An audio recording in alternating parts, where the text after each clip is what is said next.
Diving on into our first project, we are going to be making this flower stamped pillow, which I created back in 2018, but it's still such an incredible DIY project.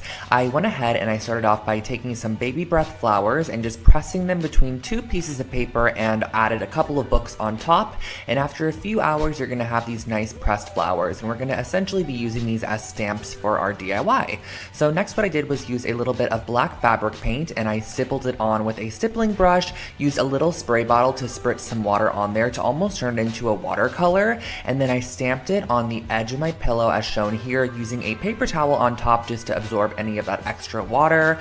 So as you can see, as you stamp it down, it creates this nice kind of watercolor stamped effect, and I created this all the way around the entire exterior of the pillow, making sure to kind of create a circular shape as I went with it, because in the end I wanted to go back with a paintbrush and some watered down paints to add an initial. This is actually based off of a pillow I saw on Anthropology that had an initial on it, and I thought it was super cute, so I wanted to create my own, and that's how this one turned out.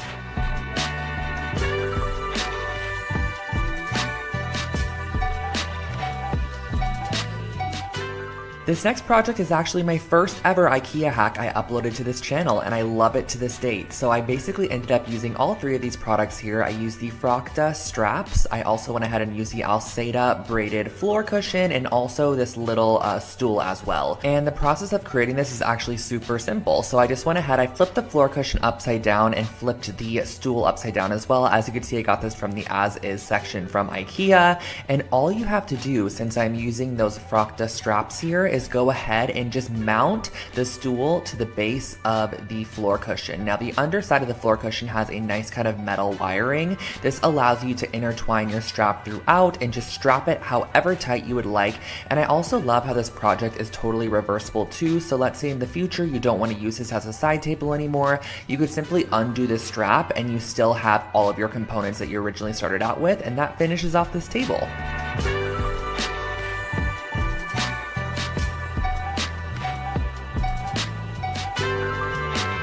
Here we have one of my first ever macrame project I created on this channel, and this is kind of like a faux macrame because you get the look of macrame without actually having to put in all the work needed. So I actually started off with this metal pot here. I believe I got this at Joann Fabric, and some macrame cord also from Joann's.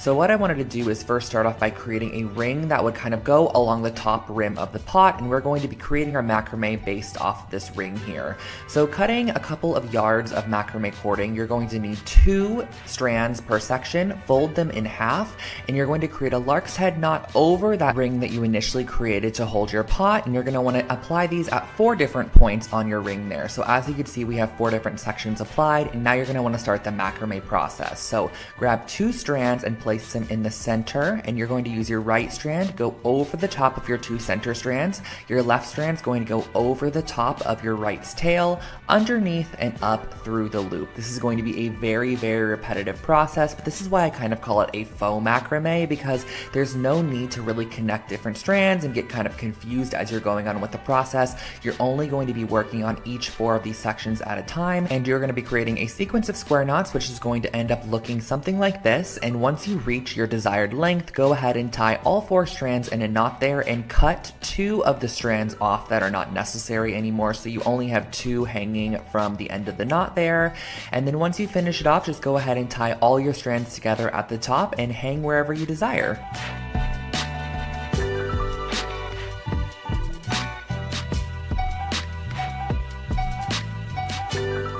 I'm a huge fan of taking Polaroid photos, but I never really know how to display them, so I figured we can create this really fun interchangeable Polaroid display. So I went ahead and used this wood sign and a couple of these bags here to create this. So the wood sign is from Michael's Craft Store. I went ahead and painted it white to start, but you could stain this, you could paint it black, however you want to go along with it.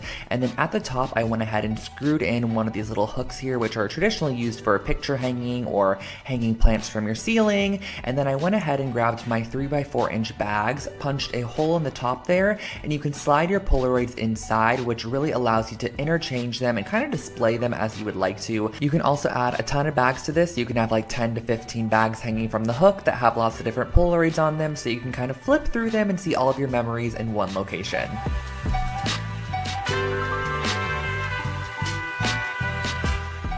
Next up, we have a fun dollar store project. This is wicker lantern lights, and all I did for this project was get some of these little wicker balls from the dollar store, and I went ahead and I spray painted them first with a brass spray paint. Now you could spray paint this however you'd like to, but I thought the brass would be nice because it kind of would make them look like metallized objects on top of your light strand in the end. So I went ahead and sprayed these with a brass spray paint, and once I was finished with that, I went ahead and grabbed my fairy light strand. Now the best way to put this through these wicker balls is honestly to look for larger holes in the wicker. That way you can kind of string it through like a needle and thread. So I went ahead and I strung through my light strand, and I made sure that a light was positioned right in the center of each wicker ball, and once the light was in position, I went ahead and added a little bit of hot glue onto either side to hold it into place, and that finishes off your little fairy light strand.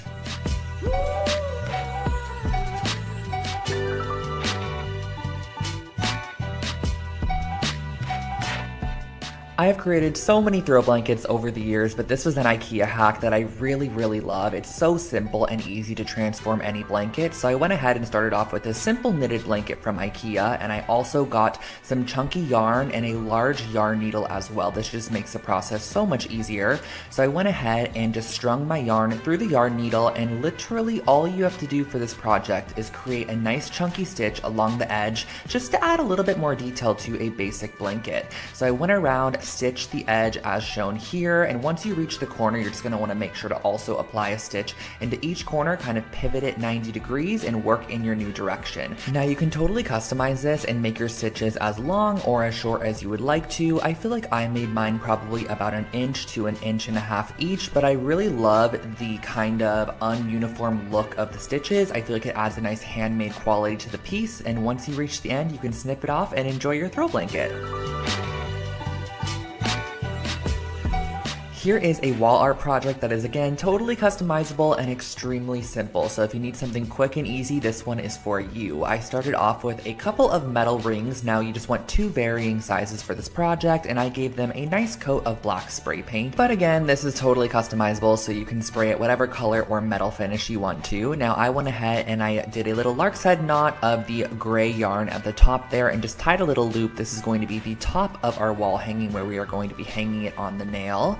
And the next step is going to be very simple. Just cutting a couple pieces of your yarn to about 1 yard in length, folding it in half, and just looping it on the larger of the 2 rings. This is a very repetitive process of just looping the yarn onto each of the rings, letting it kind of cascade and waterfall over the top of each other to create a little layered wall hanging. So once you reach the end, I just created a blunt cut with those pieces. I feel like it gives it a little bit of a cleaner look, and on the ring that is smaller, I'm going to be applying this gray yarn to it. So doing the same exact methodology, just cutting it at the bottom to create a nice blunt cut, looping them on, layering it up, and that finishes off this wall hanging.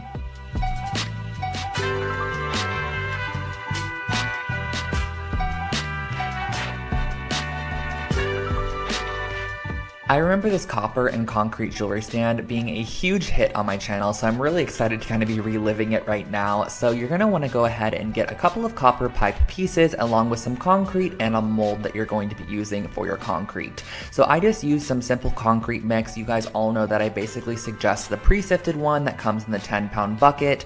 Back then though, when I was creating this project, I did not know about that. So now I do. I highly suggest that one. I went ahead and mixed up some concrete, poured it in the bottom of an oatmeal container, and then went ahead and placed one of my probably about 8-inch tall copper pipes on the inside there.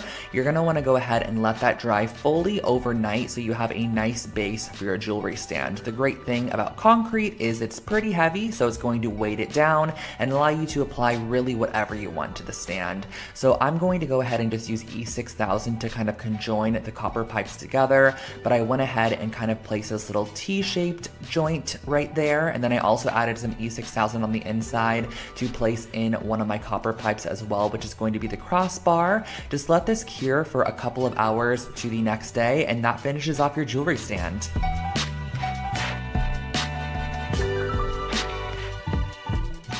Bringing back another dollar store DIY for you guys. This was from a dorm video that I did, and the total cost of this project was $3.50. I used this cutting board on the left side, which I got at the 99-cent store, some nails, some string, and a pencil. So the first thing I did was actually just kind of trace out or sketch out a crescent moon shape, and then I went ahead and just dotted wherever I wanted the nails to be. I also added a couple of nail holes on the bottom, as you can see there, just to go ahead and allow myself to hang a couple pieces of jewelry off this or whatever I wanted to add to it. Now I used really tiny 1/2-inch nails, which required me to go ahead and use a plier to hold it into place and then a hammer to securely press it into the wood there. And once you go ahead and hammer in all of your nails, I just went back with this black cotton cording, which I just kind of very no rhyme or reason applied it around the entire moon shape just to fill it in.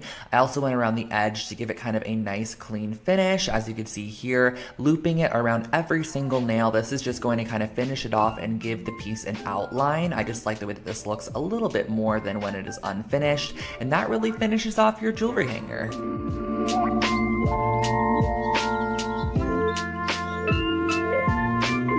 Moving on to our next project, I called this one Floral Globe Decor. Not sure why, because it is more so a fun paperweight or just a cute little shelf decor piece, but I went ahead and I used some resin for this project, a mold, and also some faux florals. So the first thing that I did was I actually sprayed my resin release spray into my mold, and then I pulled off a couple of these yellow roses here. I think I got these at Michael's or Joann's, but you can also get them from the dollar store for sure. So I pulled off a couple of those along with the leaves, and then you're going to want to mix up your resin. So the resin is super simple. It is equal parts of the resin and equal parts of the hardener. Just make sure to stir each one individually for about 2 minutes each, and then mix them together and stir for about 2 minutes as well. So as you can see here, I'm just mixing it up, making sure it's nice and incorporated, and then you're gonna go ahead and mix them together. So just pour one of the cups into the other one. The resin is now going to start its process of chemical reaction, I guess you could say, and you're going to pour that into your mold there. I then placed in my flowers. You could do flowers, you could do glitter, whatever you have that is small that would kind of fit inside of this resin mold would be perfect for this project. I just opted for the flowers there. I whipped up another batch of resin, poured it over the top to ensure that everything was fully covered, and then you're gonna let this sit for probably about 24 to 48 hours, and that finishes off your little paperweight.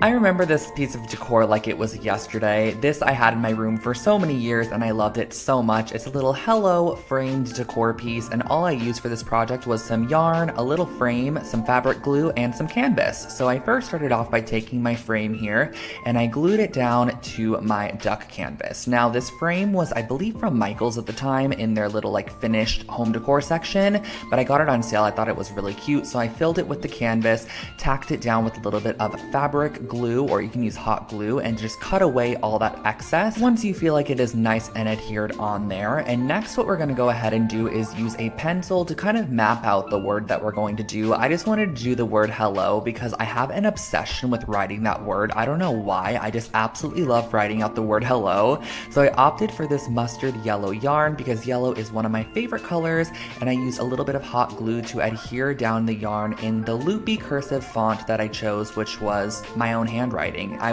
don't know where I was going with that, but I went ahead and I glued it down in this nice little cursive font, and I just love the way it turned out. It just made me happy every single day I looked at this piece, and you can again totally customize this to have whatever word you want on the inside. It turned out really cute.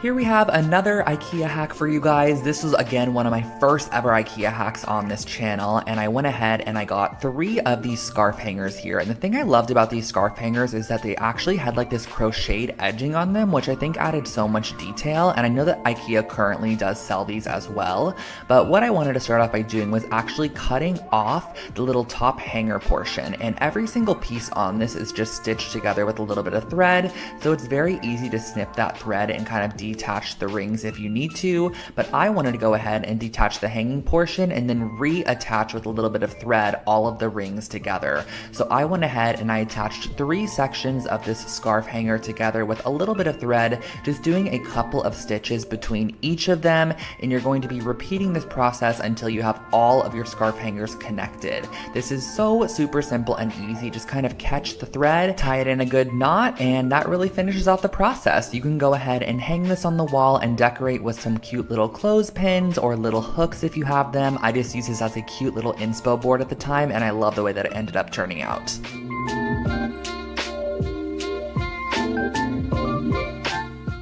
Here we have another super simple macrame project. This is definitely a beginning macrame piece if you're just kind of getting introduced to it, or you want to create a super quick and easy wall hanging. So the supplies that you're going to need is just some yarn, a pair of scissors, and a wooden dowel. So I went ahead and I cut my yarn to about 6 foot lengths of each strand. And for the start of this project, on the very left side, as you can see here, I went ahead and I actually looped 2 pieces of yarn on the start, and then every single section after that, I just did 1 piece of yarn folded in half and then looped onto our wooden dowel. So moving on from there, you're going to be creating again more square knots. This project only requires square knots, so it is very, very simple. A square knot is left over right and then right over left, and you're going to be doing this all the way down with the neighboring strand. So you're going to be grabbing a strand from one side, the strand from the neighboring one, and tying them together, and it's going to cascade downwards into a triangle shape until you reach the very end. So I went ahead and just repeated the process all the way down. You can actually go in and swap colors if you'd like to, and I also think it would be fun to go in with macrame cording instead of yarn, to use the macrame cord as the base of the project. And then once I was done, I went ahead and I hung it on the wall, and I used a pair of scissors to just trim away the excess yarn into an arrow shape. I feel like this really gives this piece a little bit more shape and overall a little bit more interest.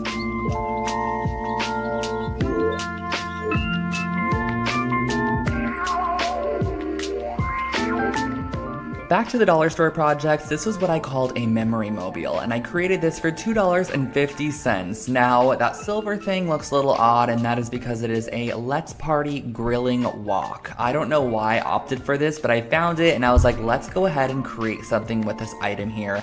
So I went ahead and I cut off 2 sides of the grilling wok, and then we're going to be moving on to our wooden clothespins.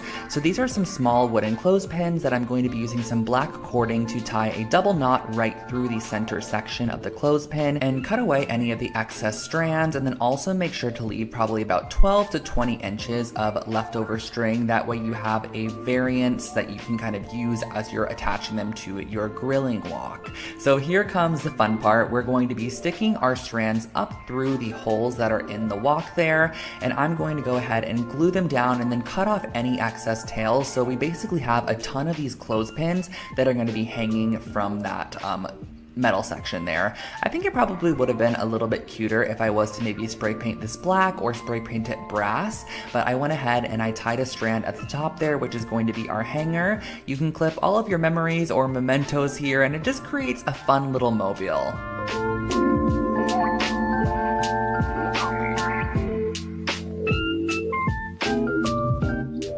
Here we have a super affordable take on a mixed metal wall hanging. So this is a moon phase wall garland, and what I used for this was some chipboard, some spray paint, some chain, some wire cutters, and that was pretty much all for the project. So I started off by spraying my chipboard or my thick kind of heavyweight cardstock with some copper spray paint, and then I went ahead and I cut apart a lot of these pieces of silver chain. Now if you want to, you can go ahead and use copper chain as well, but I wanted to go in with silver chain and kind of have that mixed metal look. I really love that when it comes to minimalistic wall art. I think it adds a lot of detail and interest. So I went ahead and I cut those apart, and I actually just hot glued those on to the chain, which I would never do nowadays. I would definitely use a jump ring if I was to recreate this project, but I think back then I didn't have jump rings, and honestly this was going to be a super lightweight project in the end, so I knew the hot glue was going to hold for sure. And I think the varying lengths of silver chain across this piece kind of give a lot of detail. If you had everything at the same level, it honestly in the end would kind of just look a little bit boring. So I love mixing up the lengths of chain for those vertical sections to make sure that the moons are kind of hanging at different levels once you actually hang it up on the wall.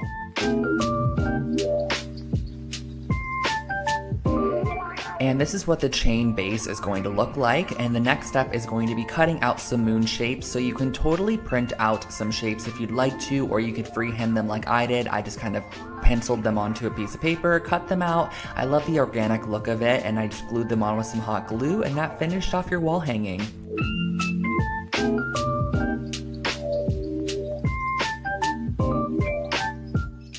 I personally love a good hanging planter, and I also love concrete, so this project is basically the best of both worlds for me. So I started off by mixing up my concrete mix with a little bit of water here. You're going to want this to kind of basically be the consistency of like a pancake batter. As you can see here, this one is a little bit thicker, but that totally works as well. And the mold that I'm going to be using is actually just a simple little, I guess, clear solo cup. And then in the middle there, I'm applying a Dixie cup and I'm pressing it down on the inside. Next, what I'm doing is grabbing some hemp cording or whatever string you want the hanging planter to be hanging from, and you're going to tie knots onto the ends of them. The knots are basically going to be like extra support, so once we press this down into the concrete, the knot is kind of going to be covered in cement and allow it to not be pulled out. If it's just a string, you could imagine kind of being able to pull the string right out, but that knot is just like an extra reinforcement. So you're going to want to go ahead and let that dry overnight or until it is nice and cured, and then pull off your plastic cup in the end and remove the Dixie cup on the inside.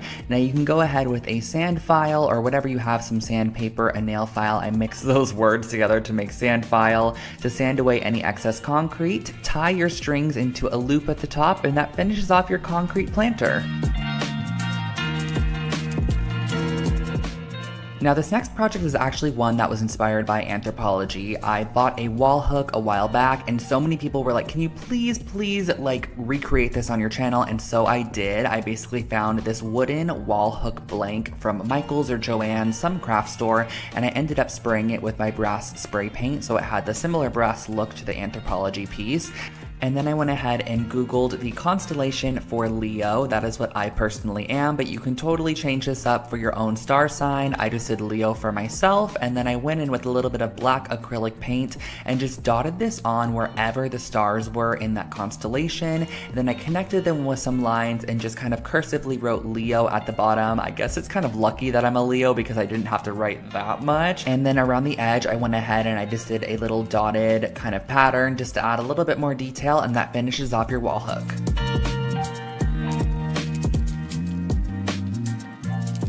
This brass mirror here is one of my favorite DIYs I've ever created. I've actually done a couple different versions of it on my channel throughout the years, and it's just such a fun project to create. So all you're gonna need for this is actually some artificial flowers and a mirror of choice. So these artificial flowers are just from a craft shop. You can get them at the Dollar Tree or Joann's, Michael's, wherever you wanna get them from.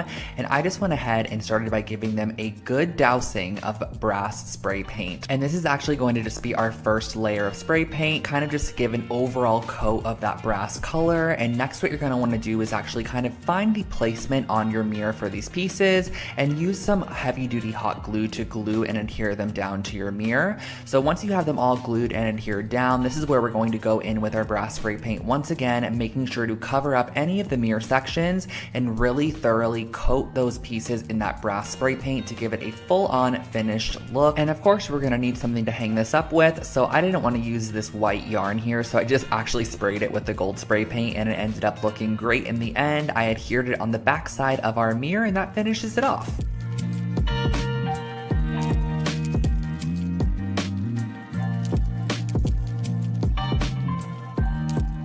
I'm sure we've all seen these mesh trash bins at the dollar store, at Walmart, at Target, wherever it might be, but they're always not the cutest. So I want to share with you guys how you can add just a little bit of faux leather to this piece to make it more rustic and overall just cuter in the end. So the first thing that I did was I went ahead and I marked 3-inch wide sections and then drew a line to create a 3-inch wide strip that I could then cut with my scissors, because we are going to then go ahead and fold over those raw edges into the middle. So we're going to be ending up with a 1.5 1.5-inch wide strip of this leather material. So you're going to want to do this, that way you have nice clean edges on the front there. And then on the front side of your wastebasket, using a generous amount of hot glue, you're going to be applying your faux leather material and then creating kind of a little loopy handle at the top, which again is just for visual interest. There's no like rhyme or reason to this piece. And then I cut off the excess at the bottom there and went in with a little bit of white embroidery floss. I probably should have done this with like some jute cording or something just to match the vibe a little bit better, but I think it turned out cute nonetheless. So I went in and I just added a little X shape to secure the leather in place a little bit more, but also add a bit of detail to that edge there. I think this adds a nice touch. Tie it off on the back side, repeat on the opposite side, and that finishes off this basket.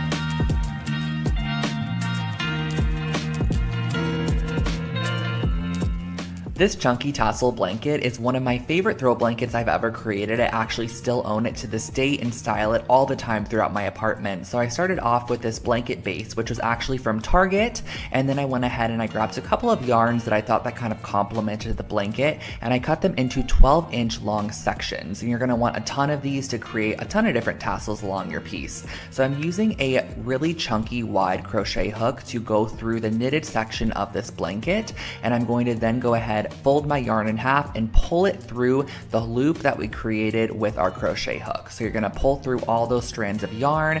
Once all three of them are pulled through, you're going to then go ahead and pull the tails through that loop, and that finishes off your first tassel. Now, to determine kind of the pattern you want to go with or where you want to apply your tassels, you can map it out first if you'd like to, but I just went ahead and did chunks all around the blanket, making sure that I had kind of like an even spaced amount of chunks of different colors of yarn that just add pattern, texture, and dimension to the piece. You can also just go around the edge and do like a tasseled edge if you want to, but I just wanted to mix up the yarn, so I did a variant of white yarn. I also added in some that had these gray kind of flecks throughout it, and then the end, I just created these little tassel sections on the blanket, which just kind of give a little bit of detail.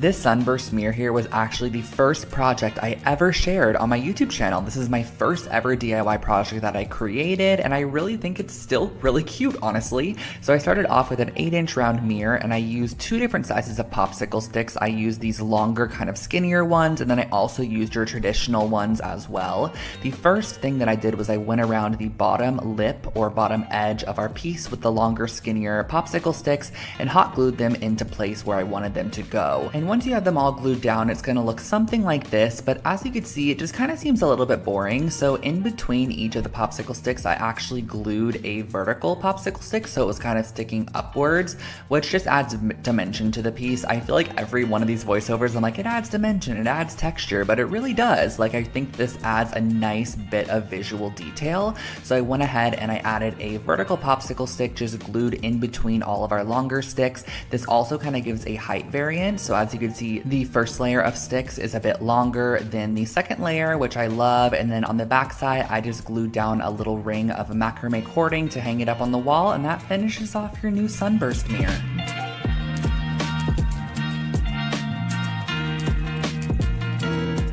Creating a concrete coaster set is actually extremely affordable and not as hard as it looks. All you're going to need is a couple of solo cups, some concrete mix, some water, and a hot glue gun. So the first thing that we're going to be doing is actually cutting the top rims off of our solo cups and creating our very own mold. And I'm going to be gluing down the top of our solo cups to the notebook cover there. So we're basically creating our very own mold. So next, what I wanted to do was mix up the concrete and pour it into the mold that we created. So you're just going to tap that in, making sure that you added enough hot glue around the perimeter of your mold to where the concrete will not seep out at all. Let that cure overnight, and once it is fully cured, you could basically demold your new set of coasters by pulling off that notebook cover, and this is what they end up looking like. You could sand the edges with a nail file or a little bit of sandpaper to give them a nice finish, and that's the finished project.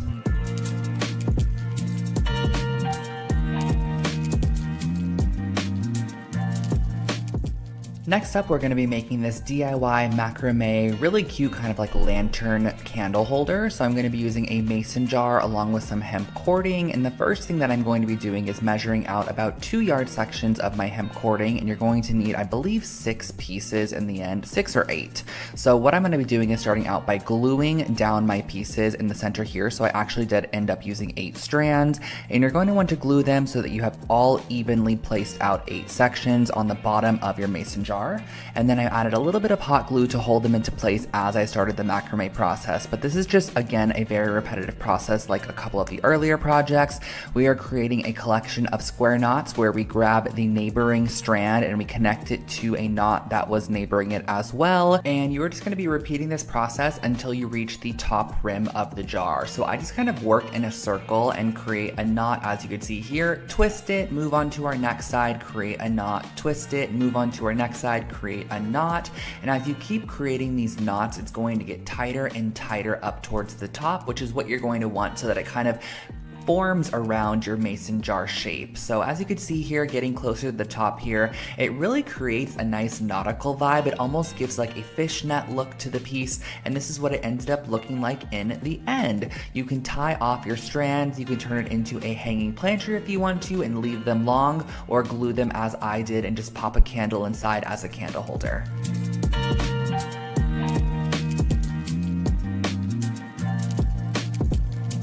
Cork is another really fun material to work with, and it's also super affordable. I got these cork sheets at the dollar store, and I wanted to turn them into some geometric wall decals, which you can just use as wall decals if you'd like to, but you can also actually pin things into them and use them as kind of like a little pegboard. So the first thing that I did was I just created triangle shapes out of the square shape, and I highly suggest using an X-Acto knife for cutting cork. It is so simple and easy. All you have to do is just kind of create a couple of strokes across using a ruler, and the cork will cut nice and smoothly. So I went ahead and I created these. I also went ahead and created some smaller ones as well, just using 1/4 of the cube. And in the end, I had all these different triangle shapes, which I could then go in and add a little bit of painted detail to. So using a little bit of Scotch tape, I just applied that on the edge there. And this one in particular, I wanted to have a nice little white edge. So I went ahead and I added some white acrylic paint on there. I also painted some fully white as well. And once you're done, you can pull off your acrylic paint and you can just attach these to the wall using some 3M mounting squares, and that finishes off this project.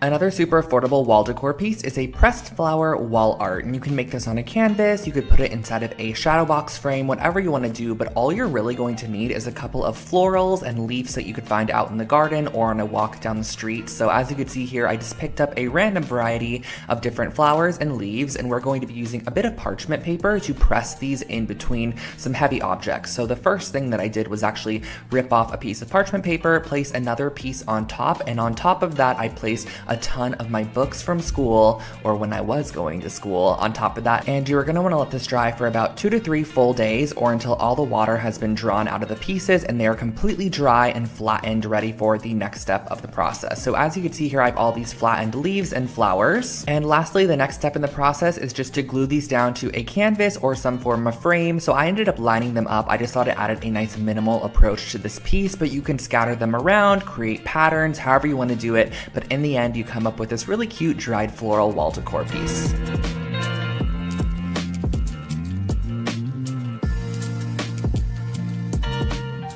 Whenever I create these IKEA rugs here on the channel, you guys always love them so much, and this is going to be one of the designs that I've done. I believe I've done about 3 to 4 of them, but I'm using the Lowell House rug, which is basically a jute knotted rug from IKEA, and I'm also going to be using some masking tape to mask off any sections that I want to apply the spray paint to. So as you can see here, I applied 2 borders that ran horizontally, and then I applied a ton of vertical strips, and each one of these vertical strips took up about 2 different knots. So I kind of used my knots as measurement, and my masking tape that I used, which I believe was about 1 inch wide, ended up covering 2 full knots. So I was able to kind of measure out as I went, and then I went ahead and applied on my paint here. So I'm just using a regular white acrylic paint. Now, since I've actually created a couple of these rugs since this project was created, I highly suggest using spray paint as opposed to just acrylic paint. Honestly, it is so much easier. You can just spray right over the top of your masked area, wait for it to dry, peel it off. I also feel like the paint goes on so much more opaque as well, and if you do this process, you could apply a clear coat on top to lock it in.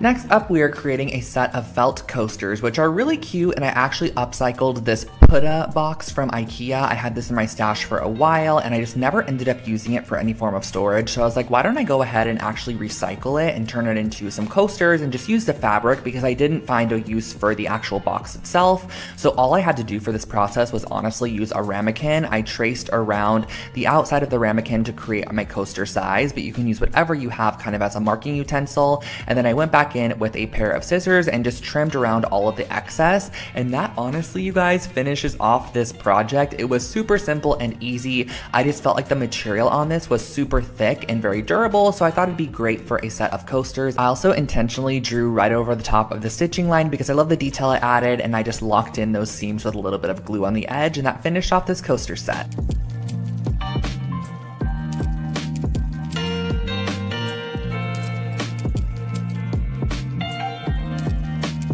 This project here, you guys, really takes me back because this was such an old DIY that I created, but honestly, it's still such a cute concept, and you can totally use this on really anything that is glass and kind of create a frosted glass look. So the first thing that I actually did was just grab some regular old printer paper, and I'm going to be cutting out some triangle shapes, which are going to be our masks. So I cut a 2-inch wide strip of paper, and from that paper, I went ahead and freehand cut a couple of triangles. I just like the organic shape of a freehand cut triangle as opposed to measuring them all out. I think it kind of adds a little bit more of a boho element to this piece, and I went ahead and I actually adhered these down with just some water-based glue, just an Elmer's glue stick, because it's super easy to remove from glass. It's kind of just a temporary fixation at the moment. And then what I went ahead and did was actually spray on top of it a coat of sea glass spray paint, and as you can see, when you go ahead and remove those masked triangle sections, it reveals the shiny clean glass underneath, and you have a frosted glass over top, which overall gives you this kind of nice embossed etched look.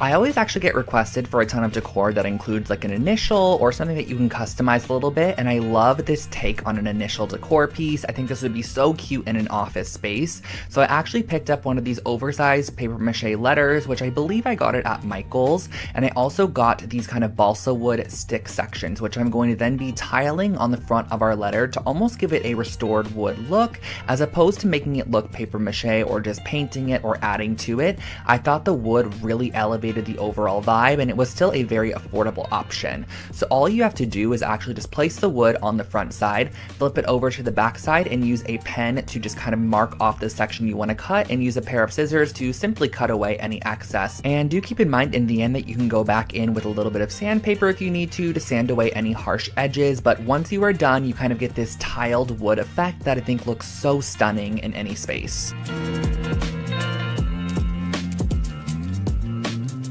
For our next project, I really wanted to create a functional DIY with supplies that I already had in my stash, so I ended up opting for using a coat hanger from IKEA, one of the wooden ones, and some thick gauge brass aluminum wire.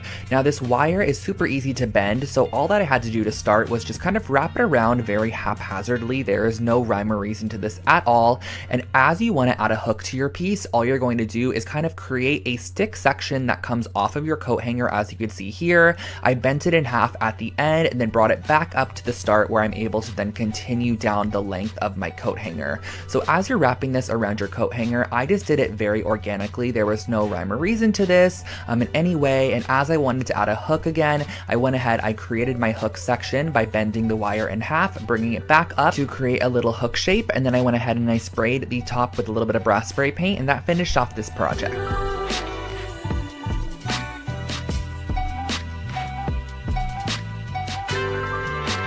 Here is a way to take a simple mirror and turn it into something a little bit more elevated and rustic. So I wanted to turn this into a jewelry holder. So I started off with a square mirror. I also used some balsa wood, some spray paint, a couple of hooks, and some E6000. So the first thing that I did was I cut my balsa wood to be the width of my mirror, and I went ahead and screwed my hooks into one side of the balsa wood on the bottom there. So I went ahead and I screwed in, I believe, about 5 of them, and I used this Hammer Finish dark bronze spray paint to give this more of a metallized finish, and I think it looked really really, really cool in the end. You could spray this or stain it as you would like. And then on the bottom of the mirror, I went ahead and I applied our hook section, as you could see. And on the top of the mirror, I just applied the other wood section just to kind of make it look like it is framed off. And on the back side, you're going to want to also allow it to be hung up. So I used a little bit of chain that I had in my stash. I used E6000 to adhere it down. Once it was fully dry, you could hang this up and store your jewelry.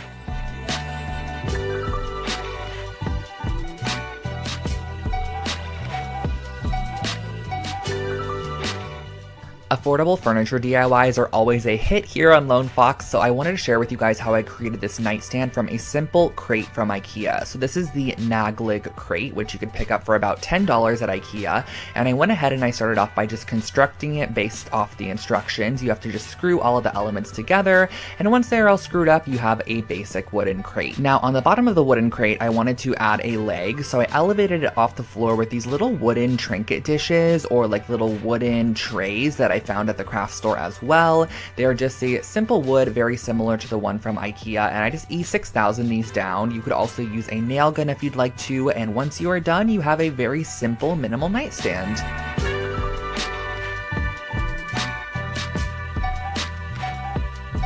This next piece of decor is a great way to add more of your accent color throughout your space because it's totally customizable. You can select the colors of yarn you want to go for, and the first thing that you're going to want to do is actually tie a piece of yarn across the bottom side of this ring here. This is going to be where all of our other yarn sections are going to be hanging off of, and I suggest starting from the bottom. That way you could build up and layer your yarns as needed. So all we're doing here is a simple lark's head knot by cutting a little bit of yarn, probably about 6 inches long, because you could trim it after if needed, and attaching it to the yarn piece that we added on originally. So I just varied up my yarn a little bit. I did a little bit of the white fleck and also the yellow on the first section, and then here in the second section I opted for this twisted yarn that had yellow and white in it. I added a little bit of blue, and then on the third section at the top I just filled it in with a couple more colors. So once you are completely done, it'll look something like this. You could trim off the excess, and here's your decor piece.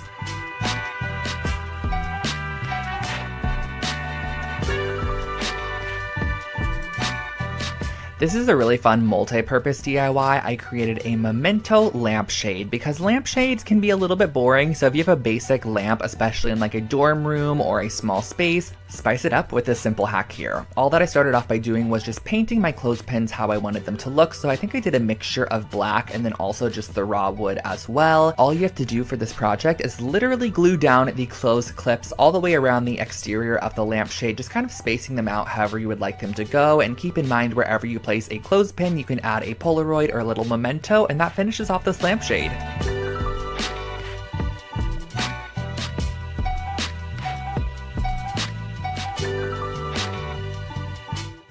It's actually really fun redoing these voiceovers because I forget how many fun projects I could recreate currently that I would love to have in my apartment, such as this wool magazine holder. These are super affordable. All I did was I picked up this gray toned felt from the craft store.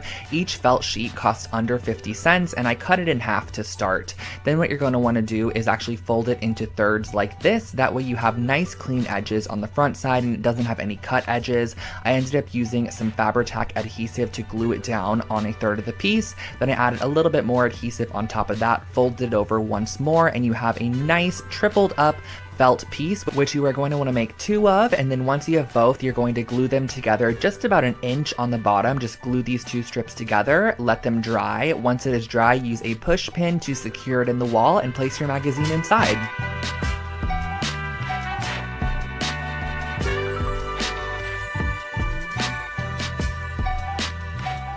If you love a freehand, very artsy project, this one is for you. I created this as a dorm decor piece a while back, and it is just a kind of moon phase galactic pillowcase. I just used a simple white IKEA pillowcase and some black fabric paint to paint on some stars and moons around the exterior of this pillow. I also added a couple of constellations, and that was all.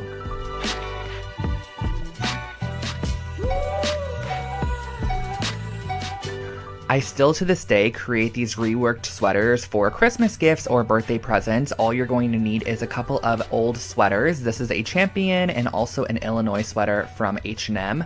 And all I did for this project was just cut the sweaters directly in half down the middle. The great thing about this project as well is that you can actually get 2 finished sweaters from your 2 original sweaters. So it's not like you're scrapping any material at all. So what you're going to want to do is actually pin the right sides of your sweaters together down the front, and you're going to be sewing this up the entire front side using just a straight stitch. I suggest doing the triple straight stitch so you have a nice strong bond. I removed those pins, and on the back side you're going to put right sides together once again. Add a pin every couple of inches to hold the fabric together, add a nice straight stitch all the way throughout, and that finishes off your brand new reworked sweater.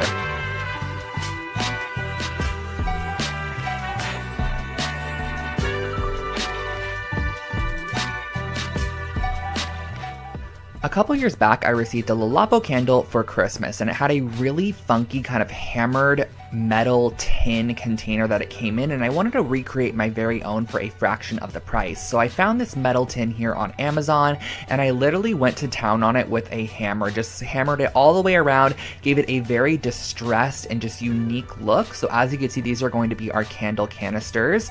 Now these candles here are a couple that I've had in my stash for a while, and I placed them right on top of a pan, just right over the heat. However, I would never do this to this day. I highly suggest getting a boiling pot that you can actually add some water inside of, adding about 2 to 3 inches of water, letting that boil, and then placing your candles inside and letting it slowly melt over time, kind of like a double boiler method. But once it is fully melted, you can go ahead and glue a new wick on the inside of your canister. And then once that is adhered inside, you can go ahead and pour your melted wax very carefully into your canister there. I actually poured both candles in here and mixed up the waxes, but you can totally do one style or create your very own scent with some essential oils, and that finishes off your hammered tin candle.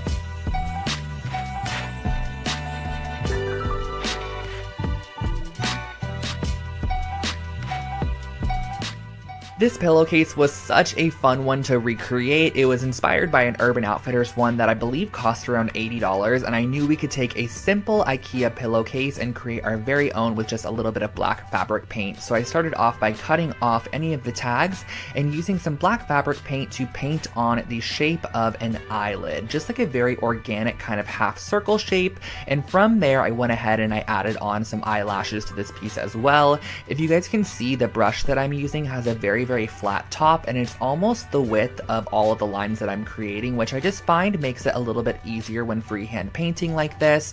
And there really is no rhyme or reason to this. I know I say that all the time when I'm painting projects like this, but really as you go, you can add to the piece, take away, and if you mess up, honestly, just keep on working on or add it and implement it into your pattern elsewhere so it doesn't really look like a mess up. So I just went all the way around, added this pattern throughout, and that finished off this pillow.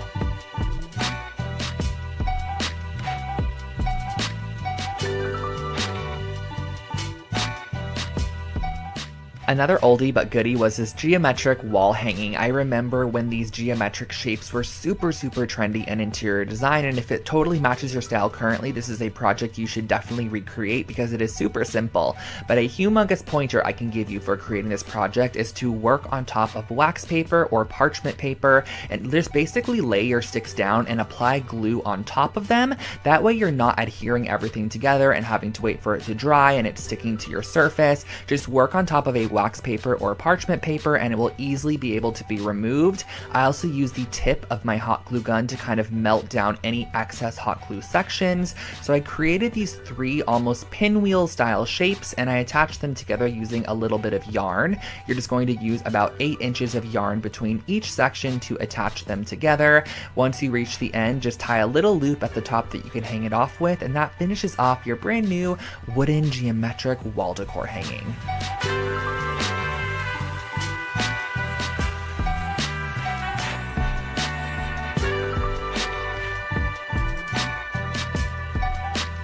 This next project was actually another take on that little wall strap that I created with the wool fabric earlier, but this one is just a wall pocket and it is super simple to recreate. You're just going to need 2 pieces of 8.5 by 11 felt, and on one of the pieces you're going to start by rimming the entire outside, leaving a 2.5-inch section at the top that you're not going to be adding glue to, because once you actually adhere this down, the sides and the bottom are going to be nice and adhered, but that 2.5-inch section you're actually going to want to fold down like this, add a little bit of glue to either side as shown, and fold that down. That way it kind of creates this little pocket flap. Lay a couple books on top, and once you're done you could hang this on the wall and add whatever you'd like inside.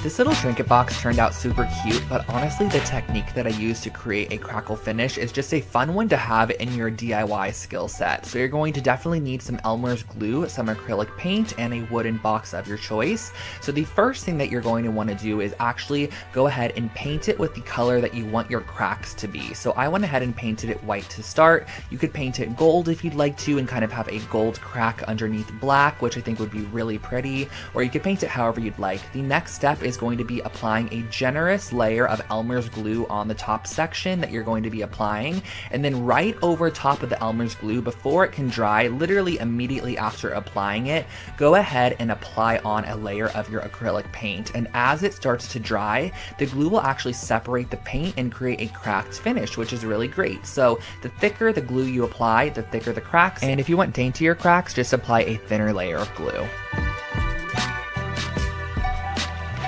Here's a fun DIY on how to turn your basic pillowcases into these gradient dyed pillowcases. You're just going to need some RIT dye. I use the powder form, a couple of cups, a paintbrush, and your pillowcases. So the first thing that I started off by doing was adding the same amount of water into each cup, and I did use warm water. And next what I did was I actually varied the amount of dye pigment that I applied to each cup. So the first cup I added 1 teaspoon, the second cup I added 2 teaspoons, the third cup I added 3 teaspoons, and so on from there. That way we have an array of pigmentation. And I went ahead and I started off with my darkest color first because it's just easier to start darkest and go lighter. So I applied about a 2-inch strip of our darkest color and worked my way down to the lightest section, probably only applying water at the very end. So as you can see here, this is what the gradient dye is going to look like. Wash out the excess dye and style with a couple of cute throw pillows. If you're wanting to DIY a gift for your friend this year, I highly suggest these really cute best friend pillows. Basically all I did was I grabbed some velvet fabric, some chunky yarn, Fabri-Tac adhesive, and a pair of scissors. And the first thing that I'm going to do is lay out my velvet fabric and just kind of freehand a heart shape, or half of the heart shape. So as you can see here on the left side, my fabric is folded in half. That way when I cut out this shape, I'm going to have 2 of them. So the first thing I did was I freehanded out half of the heart, then I cut it out with some fabric scissors. Next, what I did was I went ahead and I created a little crack down the center. You can totally make this a straight line if you want to, or you can kind of make it jagged like this. I thought it added a cute little element to the piece, and you're going to need 2 pieces for the left side and 2 pieces for the right side. And once you have those cut out, just make sure that you're pinning the right sides of the fabric together, or pinning the sides of the fabric that you want to show on the outside sandwiched together, and then go ahead and sew the outside of this and leave about a 3-inch section opening. That way you can fill it up with your polyfill or your recycled materials, whatever you want to put inside to fill up your pillow there. So as you can see, once they are both completed, they're going to look something like this. But I did have to add a little best friend detail on the front there, so I just used my Fabri-Tac adhesive and just freehand wrote out best friends, and it kind of cascades across both pillows because once you put them together, you're going to be able to read the full message. But I love the idea of having both of them kind of separated, but you still understand what it says, and that finishes off this pillow.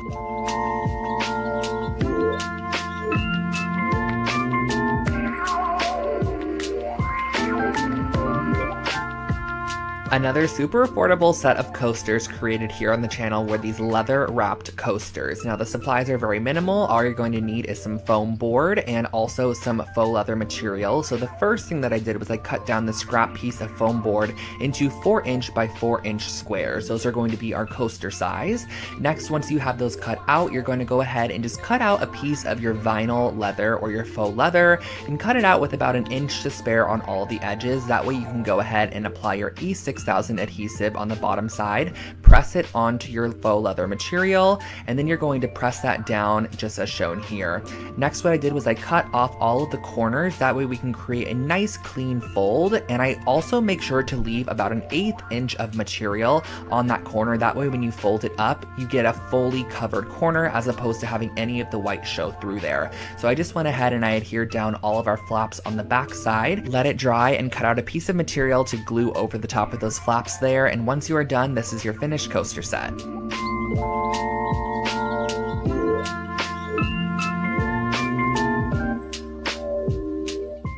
This eucalyptus wall decor is a great way to add a minimal touch to your space. It adds a little bit of greenery, but also a fresh scent of eucalyptus. So all I did was I actually went ahead and I purchased a fresh sprig of eucalyptus from the grocery store, and I'm going to go ahead and just cut off a couple pieces that I like as seen here, and then I'm going to be wrapping around the top of them with a piece of string just to kind of finish off the edge and give it a more polished look for our wall hanging.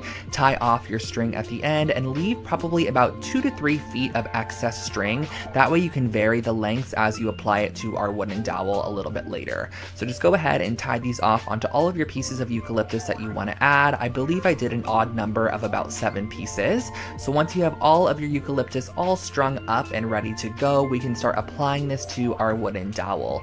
And when it came to constructing the final piece, I just went ahead and made sure that all my eucalyptus pieces were hanging at different lengths, so it just added a little bit more visual interest and not everything was at the same exact level. So I just double knotted these onto my wooden dowel all the way down, making sure they were nicely secured. And once you have them all attached, you can hang it on your wall, and that finishes off your eucalyptus wall hanging.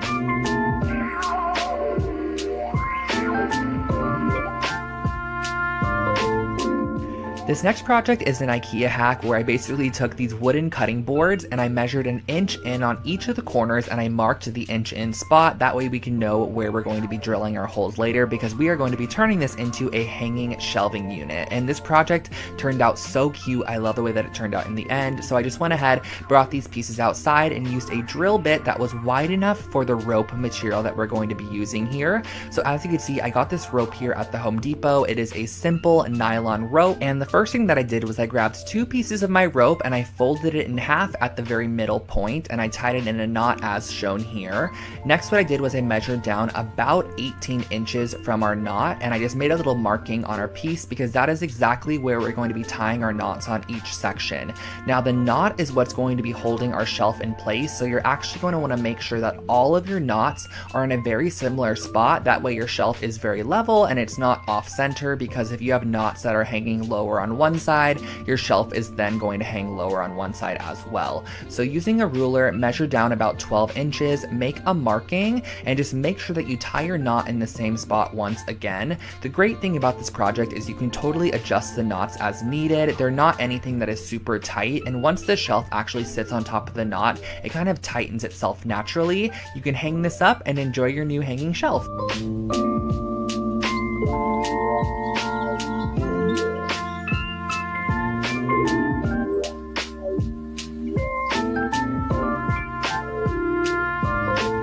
This next project right here is definitely one of my favorite IKEA hacks I've ever created. I actually used this wooden tray from IKEA and this large mirror that I got at Joann's, along with some faux leather material, some E6000, and a couple of wooden blocks. So the first thing that I did was I took my large circular mirror and I'm going to be gluing down some of these little wooden blocks, which are basically just going to be spacers, and just elevating it off of our tray in the back. And if you wanted to, you can totally just adhere the mirror directly down to the tray, but I ended up using these little wooden blocks just to elevate it off the tray a little bit. I just think that it adds a nice bit of dimension to the piece, and it just makes the mirror look like it's actually floating in the center of the tray. And next what I did was I grabbed this faux leather material and I'm cutting out a 3-inch wide section.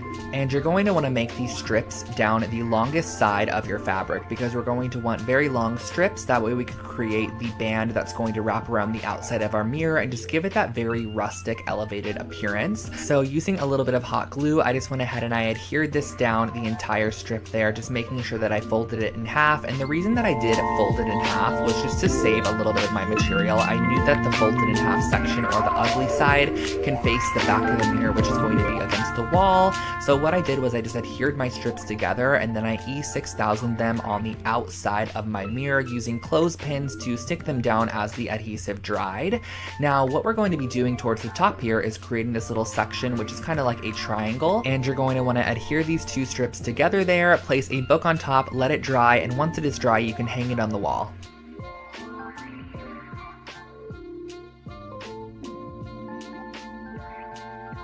I think this rustic clay bowl was actually my first time ever using clay in a DIY project, and so this is how it ended up turning out. I used a glass bowl from Target and some of this air dry clay from the craft store, and I went ahead and I just added a thick layer of air dry clay on the entire exterior of our glass bowl, and I used a little bit of water to smooth it down. Now I know that sometimes water doesn't work with air dry clay, but specifically for this project I do remember it smoothing it down quite a bit.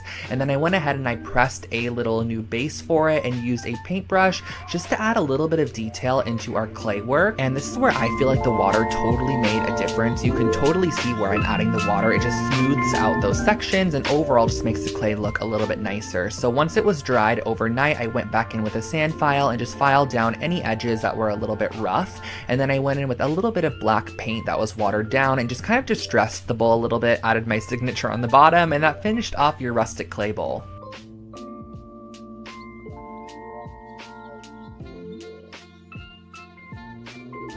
As many of you guys know, I love making throw pillows here on the channel, so here is a geometric yarn pillow that's really fun to recreate. I just used one of the Vigdis pillow bases, some white yarn, some Fabri-Tac adhesive, and some scissors. So all I started off by doing was grabbing a ruler and just kind of creating a couple of geometric shapes on the front side of this pillow. These shapes are kind of just going to act as a basis for our geometric yarn designs that we're going to be creating on top there. So as you can see, for the first one here, I actually cut every single individual piece of yarn all the way across, but as I worked on this pillow a little bit more, I realized that I can just make the yarn kind of loop back and forth, and I was going to be creating a border on it, as you can see here, with a little bit of yarn in the end, so I knew that those would be covered. So I just went ahead and I created these little sections on the front of the pillow, filled them in with yarn, and once they were done, it just reminded me of a piece you would see at Target.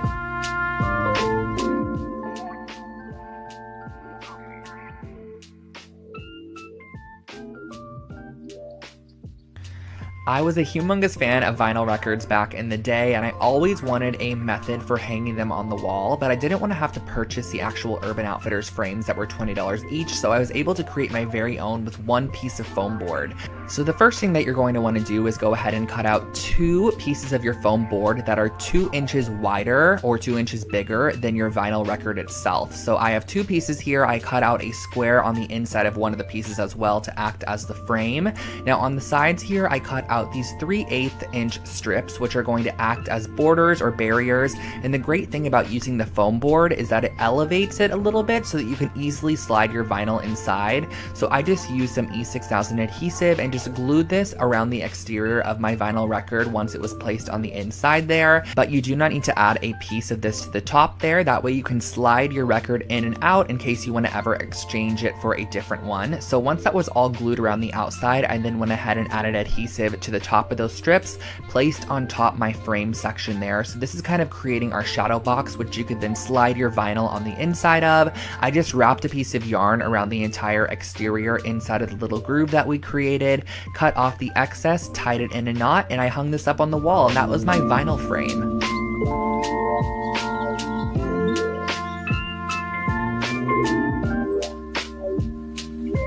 This next wall art piece was actually inspired by a piece I saw on Anthropologie's website, but it was $600, so I opted to create my very own piece using this $30 gold frame from Target. I took out the paper on the inside and traced it onto a piece of heavy-duty watercolor paper, and I'm just cutting that out there, and I'm going to start by using this golden paint in the color Carbon Black and mixing it with a little bit of water to create my very own watercolor. Next up, using a very thick watercolor brush, I'm kind of just going to start tracing out a couple of loopy shapes on the right side of this piece of paper and drag it over, following my reference photo to create a couple of other lines as well. This is definitely a super abstract piece of artwork, so there is no rhyme or reason to this piece whatsoever. And I did also go ahead and darken up some of those sections using the paint just right out of the tube, and once I was done with it, I let it dry, popped it back in the frame, and that finished off this wall art piece.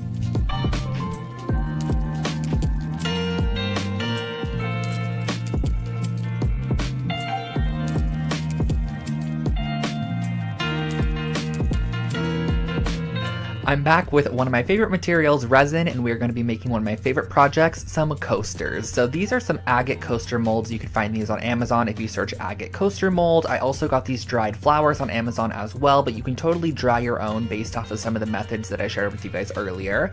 But the first thing that I want to do is go ahead and mix half and half of our resin together. So you're going to want to use equal parts of resin and equal parts of hardener. I just find it a lot easier to measure them in 2 separate cups. That way you know that you have equal parts, because if you don't, it's not going to cure properly. So once you do have them mixed up, go ahead and stir it for a couple of minutes and add your glitter. Now, the glitter goes such a long way, you guys. I thought what I added was a small amount, but it ended up being quite a bit. So I stirred it throughout my resin, and then I poured a thin base layer into the mold itself. That way I can just go ahead and start placing in my flowers and give them something to grip to. So I placed them right on top, positioned them into the position I wanted them to go into, and then I filled and topped it off with the rest of the resin material. You're going to want to let this dry overnight for about 24 hours or so, and once they are fully hardened and cured, you can just pop them right out of the mold and you have these really cute coasters. However, I wanted to elevate mine and take them just one step further, so I'm using some of this brass gilding paint. Just go and carefully paint around the edge of these coasters to give them kind of like a metallic finish on the edge.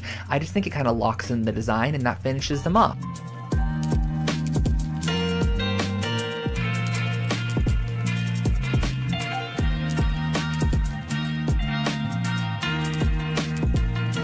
This is probably one of my favorite dollar store projects I've ever created, and I ended up finding a ton of these little canvases in different sizes and also some assorted faux florals at the dollar store, and I pulled them off of the stem. We're going to be doing a very similar method to that gold brass mirror that we created earlier, but we're going to turn this one into a really cute wall hanging. So the first thing I did was I grabbed all my florals from the Dollar Tree, brought them outside, and just gave them a coat of brass spray paint just to kind of get the actual coating process going. We're going to be able to go back in later and really finish it off, but for now we're going to be using the brass spray paint. The next thing that I did was I went in and I added gold paint to the back side of all of my canvases, and I love how it goes over the top of the staple. It really makes it look welded. Next, moving on, we're going to be applying the first set of florals to our wooden dowel.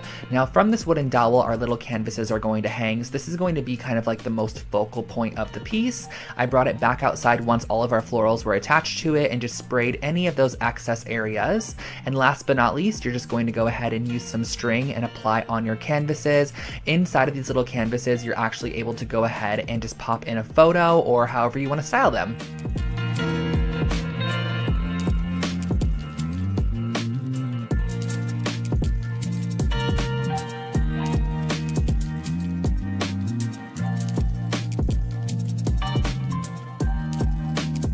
One of my most viewed videos on my channel is actually this IKEA hacks video where I turned this Trampa doormat from IKEA into a really cute, just customized doormat. So all you're going to actually need is some black paint and a paintbrush.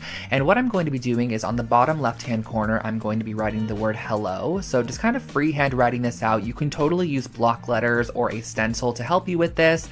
Flipping it completely 180, I'm going to go ahead on the opposite side and put goodbye. This is just such a cute idea. You can actually place this right outside of your door, have the hello face the person as they enter, and the goodbye face them as they leave.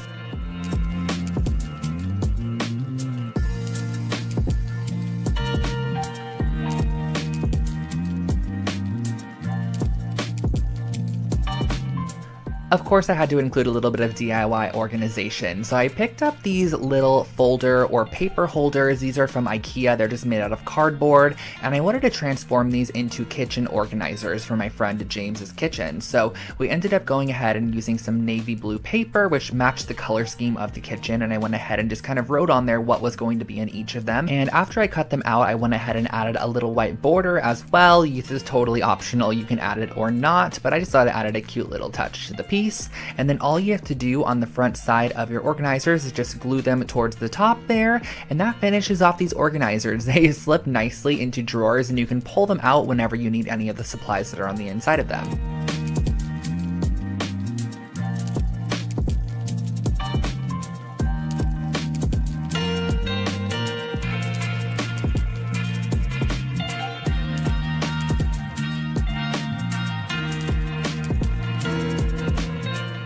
This next project was a really fun one where I ended up using silverware. This is just plastic silverware from the dollar store along with a 12-inch circle base, and I went ahead and I broke all of my spoons more towards the actual round part of the spoon. That way we had a longer handle section which we could actually glue onto the outside back of the mirror. So what I went ahead and I did was I started by gluing these on and kind of evenly spacing them around the outside exterior, and this is what we ended up having from the back side. And then what I next did was I went ahead and I added the spoon portion as well. This is just going to add a little bit more dimension and detail to the piece, and that's just really an inexpensive and structural way on how to elevate any basic mirror.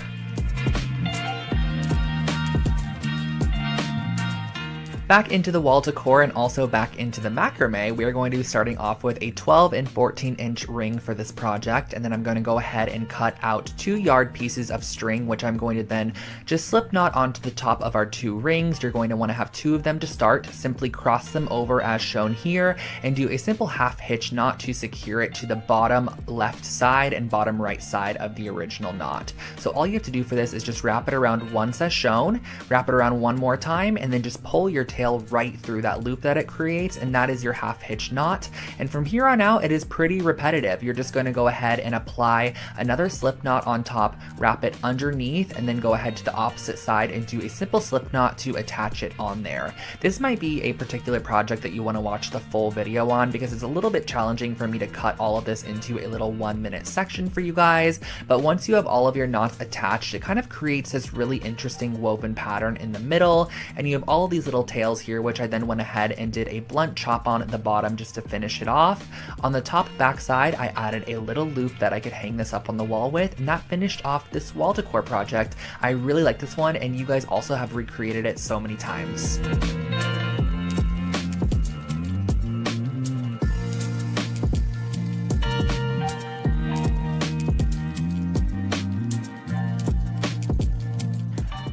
Next, we are heading into some of the aesthetic DIYs that I've done on my channel. I absolutely love creating aesthetic DIY projects for you guys, and I do full videos where I take really trendy pieces and kind of turn them into DIY forms. So the first thing that I'm going to be doing is just rolling out a piece of clay into the shape of a face. I also went ahead and kind of pinched the edges upwards just to kind of give it a little bit of a lip on the edge, and then I rolled out these thin tubes of clay that I used to kind of decorate the face. So I went ahead and created this abstract eye shape that transcended down into a nose, added a couple of eyelashes, and of course we had to add a mouth as well.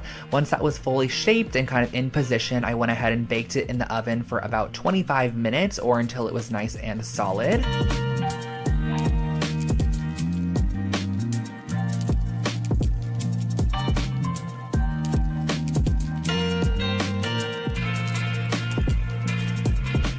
I remember seeing these wreath forms at the Dollar Tree all the time, and I never knew what to do with them, but I always knew I wanted to create something with a wreath form. So I went ahead and I grabbed this really thin gauge artistic wire, and I started off by just wrapping it all the way around the entire exterior of this wreath form. So I just kind of cut off sections and wrapped it as I went, just kind of going around the front side and the back side pretty close together, and occasionally also wrapping it around our middle strand or the top strand to kind of just add a little bit more detail and make the wire not look super uniform. So every now and then I would kind of just wrap it around the middle, or I'd wrap it around the top, and it just added a little bit more interest to the piece. So I went ahead and finished the entire round of this piece, and then I went ahead and grabbed some masking tape and I kind of just placed it randomly every couple of inches around the frame there, and I went in with my gold spray paint thinking that once I removed it, it would be such a cool mixed metal design, and I just honestly didn't like it that much. So I actually went back with white spray paint and spray painted the full piece white and finished it off with some brass gilding paint around the entire outside edge and also the inner rim, and that finishes off your new picture frame.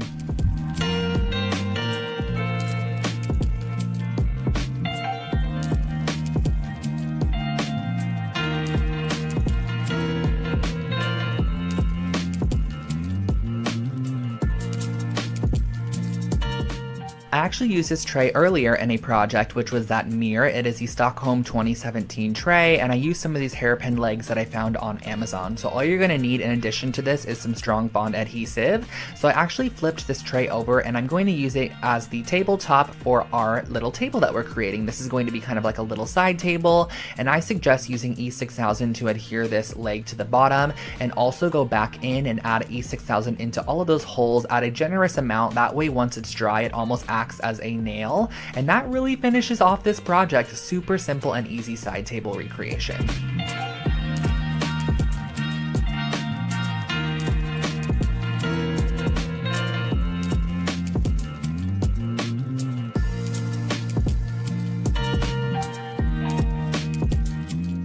Now this is a super simple way how to create your very own kind of bar cart or little kitchen island section for a small apartment. So I went ahead and I picked up this Mulger little rolling unit, and I realized that I wanted to have it kind of have black accents along with the wood accents that it's originally made from. So I kind of mapped out where I wanted my black to be on top of this little reference drawing, and I also grabbed some of these hooks as well, along with some black spray paint. So I brought all the pieces outside that I wanted black, and I gave them a nice coat of the matte farmhouse black spray paint, which is my favorite color from Rust-Oleum, and I did it on all of the sides. This was so satisfying to spray paint. I also went ahead and grabbed some of these little wooden trays, which I used on a former project as well. I used them as the legs once again, so just making sure to flip them in all directions and give them a nice generous coat of the black spray paint. And once they have fully dried, you can go ahead and reassemble your entire piece. What I did was I just went ahead and followed the instructions, reassembled it as is, and I just love the details of black. On the bottom of this piece, instead of using the rolling wheels, I actually went ahead and secured on those new legs and added a couple of hooks to the side, that way we could hang on a little cutting board. This was also from IKEA. I screwed a couple of hooks into the cutting board, that way you can kind of have it hang off the side, and I thought this was the perfect little bar cart addition to any small space.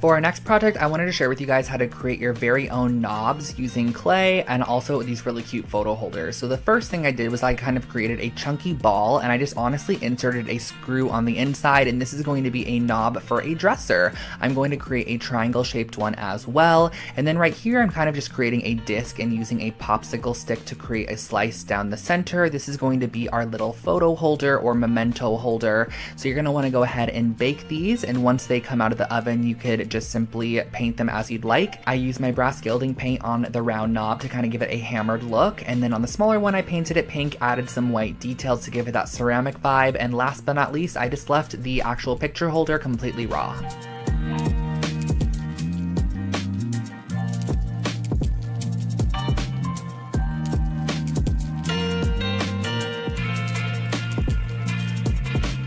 I personally am not a great painter, but I can definitely do an abstract art piece every now and then. So I picked up this wooden canvas, and I started off by painting the entire base of the canvas with this cream colored paint. It kind of has like a little bit of an orangey peachy tone to it, which I love. And next what I went ahead and did was actually go in and mark around the edge about a 1/4 inch in. That way I could tape it off, because I'm going to be adding a yellow kind of squiggled section to the bottom here. And what I mean by that is I'm going to kind of create a line that's a bit more organic and free-flowing towards the top there. This is kind of emulated off of a mid-century art piece that I've seen. So on the left side, I'm using some black dots to kind of just create a abstract pattern, and then on the right side, I'm filling in all the blank space with some lines. Now on the far left side, I kind of messed up here. I did too many of those dots, so I just went back in and kind of just covered them up with our original cream colored paint, and that finishes off your wall art.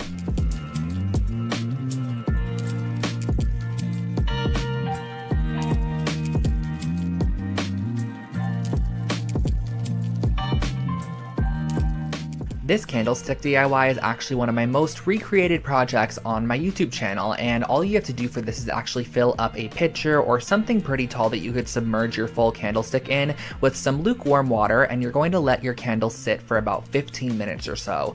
Once they come out of that water, they're actually extremely malleable. They almost are like a wet noodle in a sense that you have a little bit of time to shape them however you would like to. So it's really fun to be able to create these very organic and abstract shapes with your taper candles, and it just makes them a little bit more interesting. You can even go in with a rolling pin like I did with this one, flatten down the wax a little bit, it's not sticky at all, and then go in and twist it to create a funky twisted candle. So there are a ton of different alterations that you could do for this particular project. I also went ahead and kind of created this looped candle, and lastly I used 2 purple candles to kind of create this standing, it's called a duo candle, where basically the bottom base is kind of twisted and then it has this really cool kind of double-sided candle, I guess you could say. So I went ahead and I tried to melt them together, but it honestly didn't work. I ended up just kind of gluing them together with some hot glue and finishing it off with a little bit of wax, and that is how I finished off all of these really cute abstract taper candles.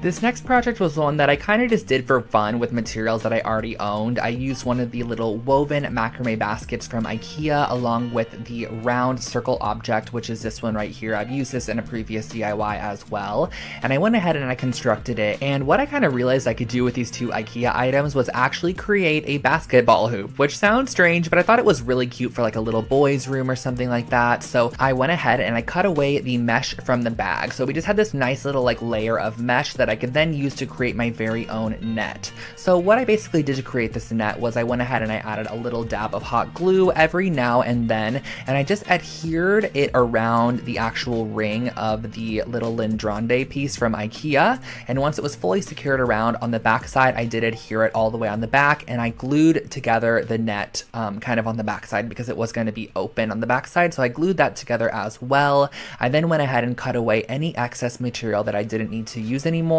and I grabbed that little rimming that was actually the original handle of the bag, and I just glued it onto the bottom there just to make it seem a little bit more secure and overall a bit more finished. So once I had that glued on, I was able to attach my very own hook on the back side, and this is how I created a little basketball hoop for a little boy's room or anywhere you want to add this.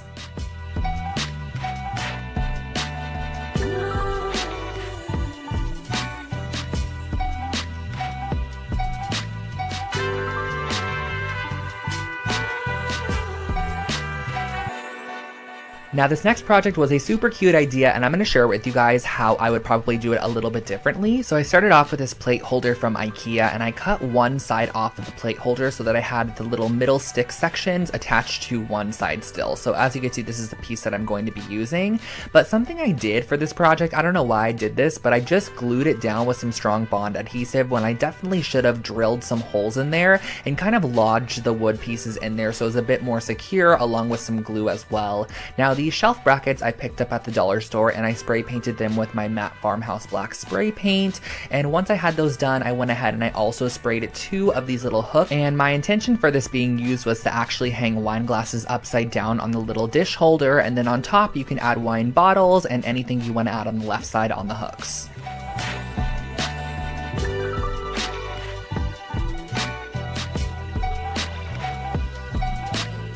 This is another project that I actually created a couple of years back, but it is still so cute. I wanted to share it with you guys once again. So I found this cotton-filled cording. It was a very weird kind of like cotton-filled fiber mesh strand. I don't exactly know what it was, but it made for a perfect base for any coaster. So I kind of spiraled it up into these coaster shapes, and then I wanted to add a little bit of detail with a needle and thread. So I grabbed these tiny little copper seed beads and I strung them on my needle and thread, kind of just transferring them down and actually gluing them in the divot of our spiral. So I just glued these all the way around in our spiral. This was inspired by an Anthropologie coaster set that I had seen that cost over $100. I wanted to recreate my own, and that's exactly what I did. For our next project, I started off with this 14-inch round wood mirror, and I'm going to use my chipboard here, and I'm going to be cutting it down to be 12 inches wide, and I actually ended up having to add 2 more inches since it is 14 inches and about 6 inches tall. So I glued and adhered together 2 pieces of chipboard and just added a little bit of additional glue on the back side to make sure it was nice and secured. But essentially this is actually going to be fully wrapped in this yarn material, so there is no reason for it to be like extra strong or anything, as it will be glued down to the mirror once it is done. So all I did for this next process was just literally wrapped the entire piece in this burgundy toned yarn, and I went ahead and I set aside our yarn section and I grabbed this gold washi tape from my stash, and I'm going to be wrapping this around the entire exterior of the mirror on the front side to almost make it look like there's a welded gold frame on the outside of this mirror. It just adds a little bit more detail in my opinion, so I added that on, and then towards the bottom half I didn't add it because I knew that I was going to be covering it with our little yarn wrapped section here. So that is exactly what I did. I placed down our little yarn wrap section, and then I also went in and added this little wood strip which I had in my stash onto the top there. So I cut that off and I adhered it down with some Fabri-Tac adhesive, coated it in that same exact gold finish tape, and then glued it right at the top there, and that finished off our little wall mirror. You can add a hook on the back side if you want to hang it up, just like I did with a little bit of macrame cord, and that finished off this project.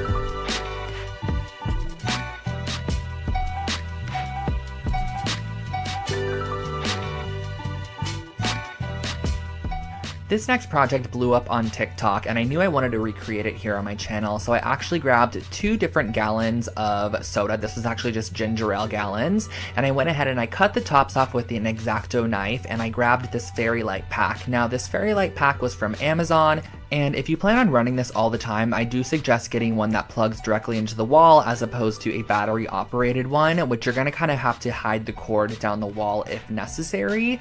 So what I ended up doing was just using the battery powered one. I'm just gonna use this on more special occasions. So I went ahead and I glued the battery pack on the inside and glued the 2 pieces together, and then I added a string which is going to be used for hanging it up. I suggest gluing down the string first rather than adding the polyfill, because the string honestly is kind of hard to find once you add all of that polyfill, so make sure to add your string first and then go ahead and just apply clumps of this polyfill material, which is essentially what you use to like stuff a doll or stuff a stuffed animal with, or a pillow. I just glued this on around the outside. And a little tip for you guys that I learned from somebody who actually creates these is to use hairspray to make sure that your polyfill stays together. So you can spray hairspray on it as if it's actual hair, and it will kind of make it stay together a bit more.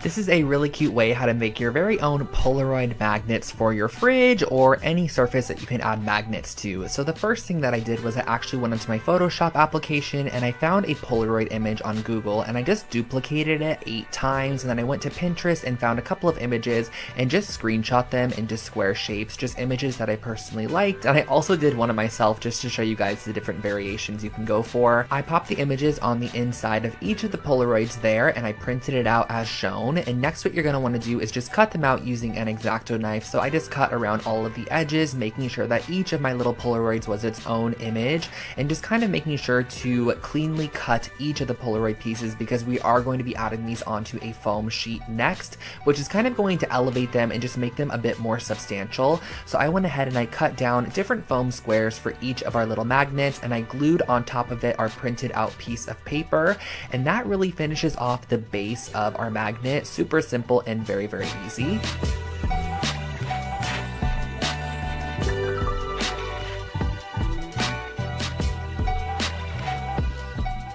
The last step in creating these magnets is just to apply a little magnet on the back side. I just use these little circle ones from the craft store, and you can hang these up on your fridge or wherever you'd like.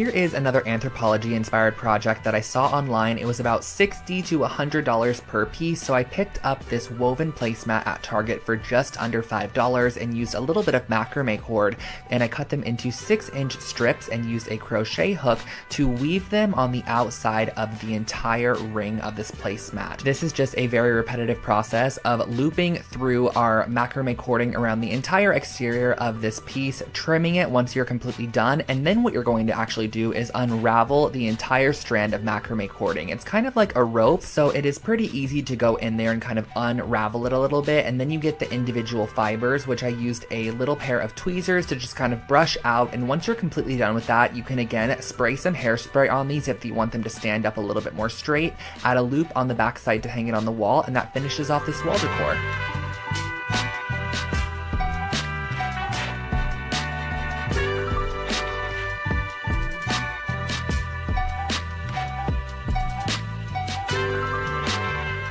This is a super easy hack to make your very own sea glass vessels. So I got a couple of glass vases from the dollar store, and I'm going to be mixing some Elmer's glue with just some basic food coloring to create basically a colored Elmer's glue.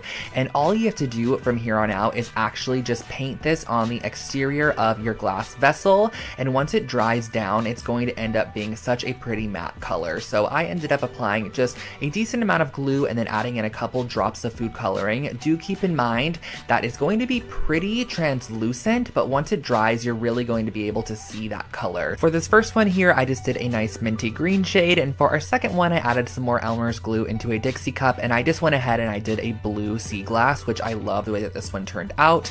I went ahead and I applied a nice coat on the outside of our vessel, and then you're just gonna let them dry, and once they are dry, they look super cute like this.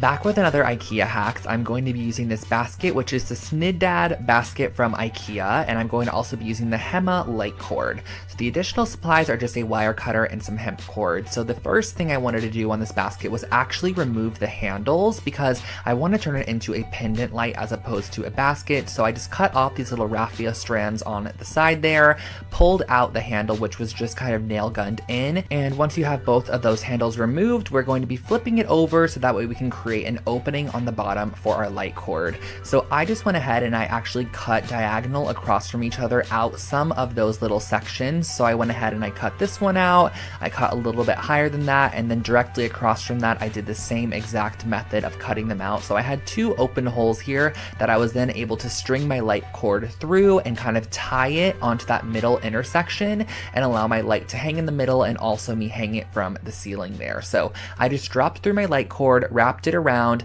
tied it on the inside there, as you can see, in just a simple little knot, and then I strung it back out the top. That way I was able to hang it up. Just insert your light bulb and that finishes off this pendant light.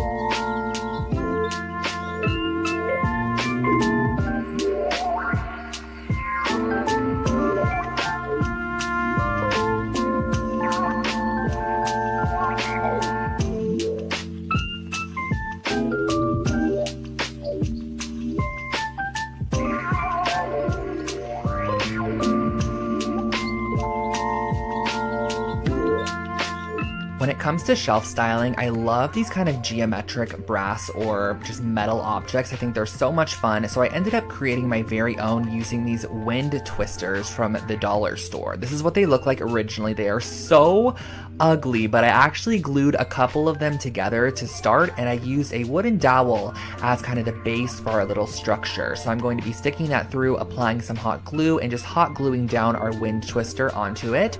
But do not worry, we are not going to be leaving this rainbow. We're actually going to transfer it outside and spray the entire thing with a brass or whatever color spray paint you want to put on there. I ended up opting for brass just because I feel like it gave it a very kind of unique and cohesive look. And then of course we needed to create a base for our sculpture. So I got this little wood cube at Michael's, and I'm going to be covering it with some marble contact paper just to make it look a little bit more luxury and high end.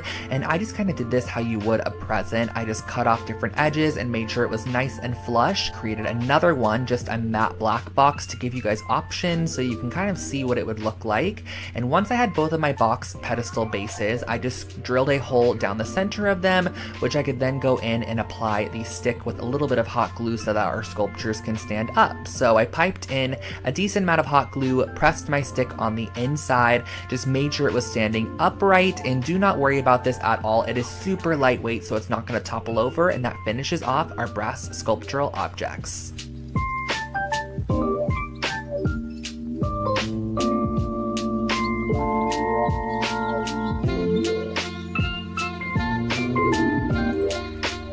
If you're into geometric shapes and 3D art, this one is perfect for you. So I basically went ahead and I grabbed these little wooden dowels here that I got at Michael's, and I'm going to be creating some pyramids out of these. So I actually, again, work on parchment paper for these kinds of projects. That way I can easily peel them off once I am done. So I believe that I ended up creating about 7 of these pyramid shapes, and I'm going to be painting 3 of them pink because we are also going to be going onto our canvas and taping off a diagonal section, which we are also going to be painting that same exact pink color. So on the smaller side, we're going to be painting the pink side and adding 3 of our little pyramids that we also painted pink onto that side. On the opposite side, we're going to be adding just our wood pyramids just opposite that, and that really finishes off this art piece. It's super simple, but also very fun.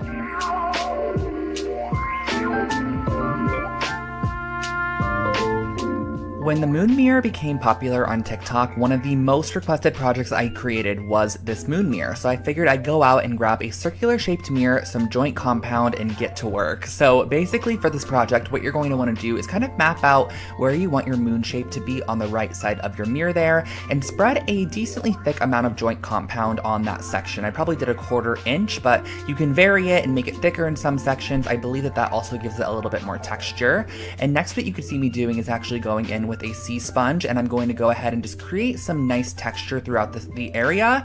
And lastly, you're going to want to go in with a squirt bottle and just spray vigorously in spots to create craters in your moon. I used some paper towels to just absorb any excess water and went back in with my spatula just to smooth out some sections and add some more joint compound to other sections to kind of create an elevated look. You're going to want to let this dry overnight, and as the joint compound dries, it actually cracks a little bit, which I think gives even more texture and dimension to the moon shape.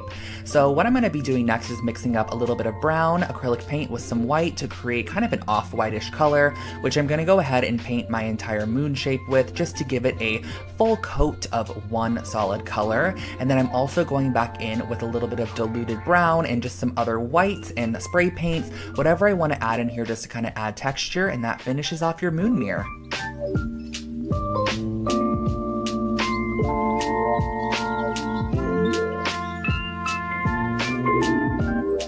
This next project is actually one of the most current projects that I posted on my channel. It is how I took this Ivar shelf side unit and turned it into a blanket ladder. So basically on the inside of the shelf unit, you can see that there are a ton of different holes which allow you to adjust your shelves as you'd like, but I just went ahead and every other hole I actually drilled through all the way to the opposite side because I wanted to be able to add lacing to the sides of this ladder just to give it a little bit more detail than just staining it as is. So that's exactly what I did. I also cut off the very bottom middle post, brought it outside, gave it a nice sanding to ensure that there were no splintered edges and that everything was nice and smooth, and I took out my classic black wood stain and gave it a full coat of this stain all the way around using a foam brush. You could totally apply it with whatever you'd like, a paper towel, a foam brush, and just let that dry outside for a full-on day. I especially say this for the black color because the black one seems to actually kind of bleed in some areas, so the more time you give it to dry, the better. I then grabbed some macrame cording and applied some tape to the end of them. This kind of makes a makeshift needle and just makes it a little bit easier for you to string that cording through the side there. Now, all I did on either side was just create X's on both the outside and the inside, crossing over my macrame cord as I worked my way down to the bottom, and I just really like the way that this added a nice little detail to the side. I think it would also be really cute with some leather cording, and that finishes off your blanket ladder.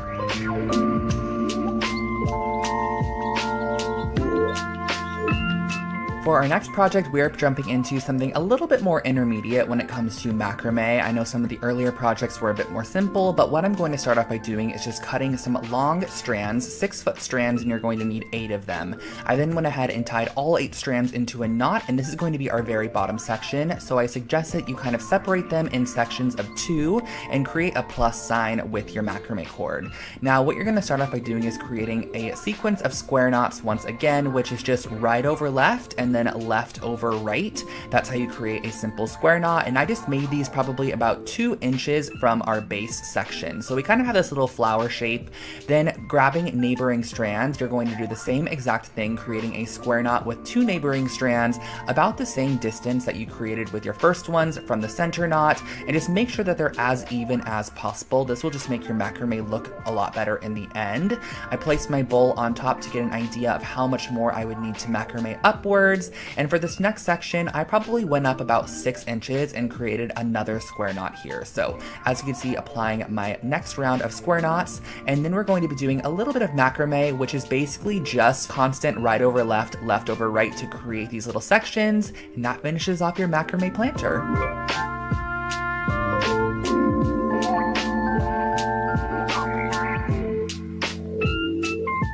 Now this project was a really fun texture that I kind of recreated using some of this lightweight spackle from the dollar store. I also used this glass vessel as well, also from the dollar store. But basically I scooped out this spackling material, and it almost has this like moon sand kind of a feeling to it. It feels almost like clay, but it's not too wet, but it's also dry. It just has a very odd texture. So I figured, why don't I try going ahead and applying this to the entire exterior of one of these glass vases and creating almost like a stone finish vase. And this piece only cost me around $3 to create. I used 2 full canisters of that spackling mixture. I also went ahead and applied it on the inside top rim. Once it dries down, it looks like this.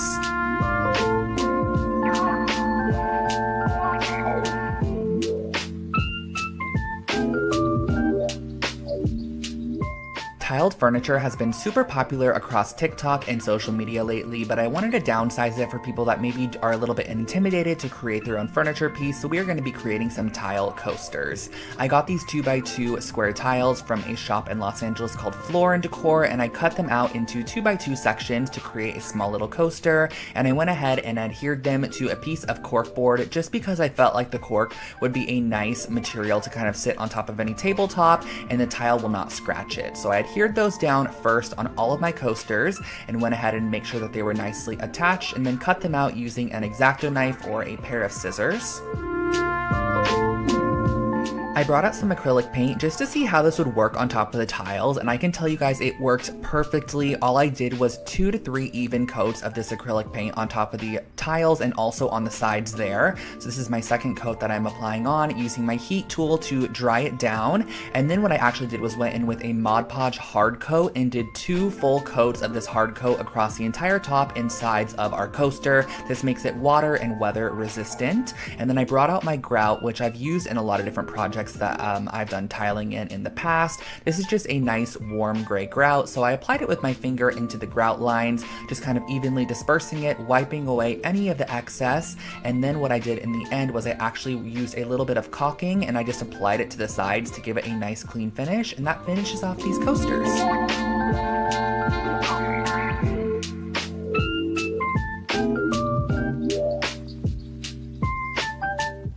Now here is another project using joint compound. I'm going to be using a canvas and also a spatula and a couple of acrylic paints. So essentially we are going to be mixing up, and I think this is such an aesthetically pleasing project. It just is so nice to watch it be done. I mixed up some paint with some joint compound to create a very thick kind of essentially paint that I then went ahead and spatulaed onto a canvas. So I kind of wanted to do a variation of colors. There was no rhyme or reason to this, but I think it would be really cute if you had an accent color in your space to do like an ombre. So making it the darkest shade it could be to start, and then kind of working your way towards a lighter shade as you go on. So I just did a kind of variance of different colors, some soft yellows, oranges, pale greens, a little bit of pink, and then just a natural joint compound at the bottom there. You're going to want to let this dry, and once it has dried, you have a cute little decor piece.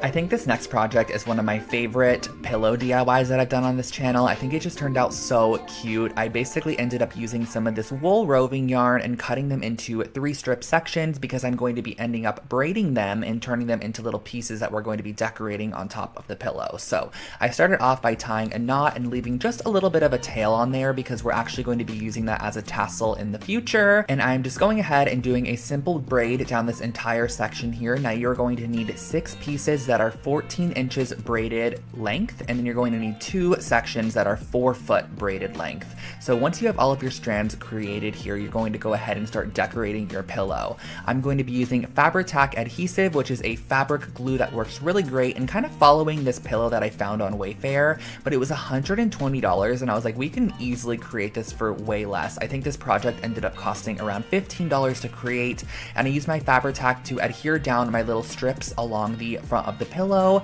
Once I reached the end as well, I went ahead and I just tied them in a knot. That way I kind of had a little bit of a tassel hanging off the side of the pillow.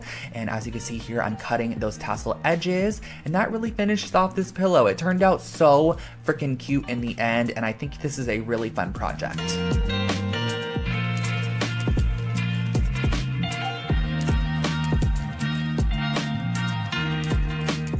Here is a super simple DIY for a really cute kind of photo holder or Polaroid holder. All I did was I grabbed some white and black clay that I'm going to be using to create the little holders themselves. So I started off by just working the clay in my hands, making it a little bit warm and kind of forming it into a pyramid shape using some dental floss to create a line down the center.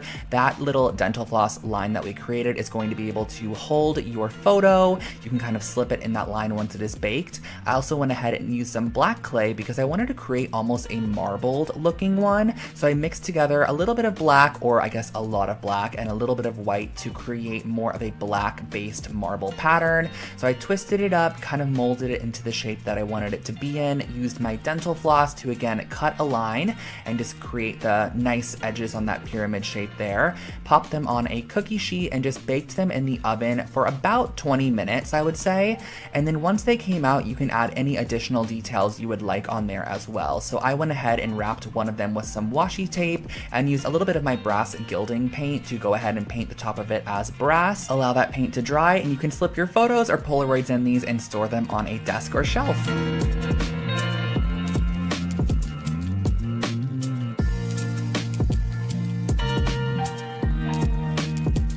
This next project is a shell trinket tray with a little bit of an artistic touch. So I basically went ahead and found these large shells on Amazon, and I'm going to be using the inverse of the shell to create some small trinket trays. On this first one, I'm using some black acrylic paint just to almost create like a Dalmatian spotted abstract pattern.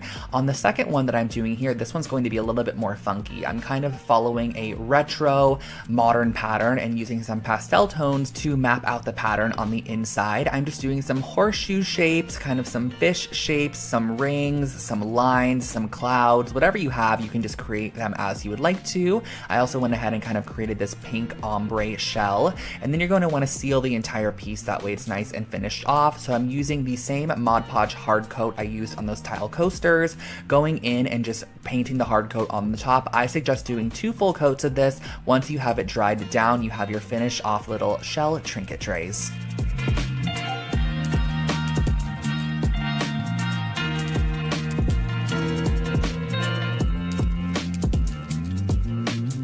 Whenever I would go to the dollar store, I would always see these hula hoops, and I finally picked one up and decided I'm going to be creating a DIY with this. So I ripped off the exterior pink and silver lining, and I spray painted the hoop black to start, and then I used these campfire skewers that are also from the dollar store, and I applied a little bit of wood stain to them. So using the early American wood stain, I just wanted to warm them up a little bit as they were kind of more on the yellow side, and then I used my industrial scissors to go ahead and cut these down to the lengths that I wanted them to be. These are basically going to be 2 different strips in the middle section that we are going to be applying some yarn to. So for our underside, we're going to be applying this more tan tone. So I did 2 to 3 strips per section and just kind of lark's head knotted it onto our dowel there.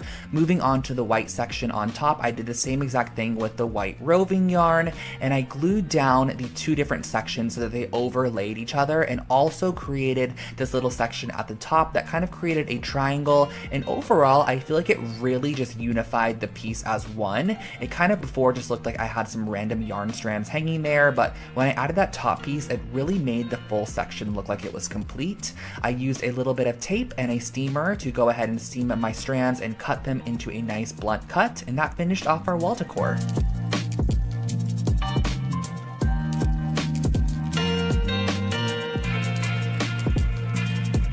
I absolutely loved the way this wall decor piece turned out. It was so freaking cute. So I went ahead and started off by taking this little balsa wood piece that I got at the craft store, and I cut it into a 2-foot long section. So using my saw, I cut that down, and then I went ahead and I cut a ton of pieces of macrame cording at the same exact length. I believe for this project, I cut them to about 4-foot long sections, but you can totally alter it as you would like to. And using some hot glue, I went ahead and started placing down my strips. Now you're going to want to figure out how many strips you want to have in your first section, because we are then going to be transferring them over to the opposite side and gluing them down. So you're firstly going to want to figure out how long that section of macrame glued down is. It was about 10 inches, so I measured in 10 inches on the opposite side, so I knew where to start gluing down, because you're going to want to basically start with your first strand that you glued down, glue that first strand down to your 10-inch marked section on the opposite side, and continue along.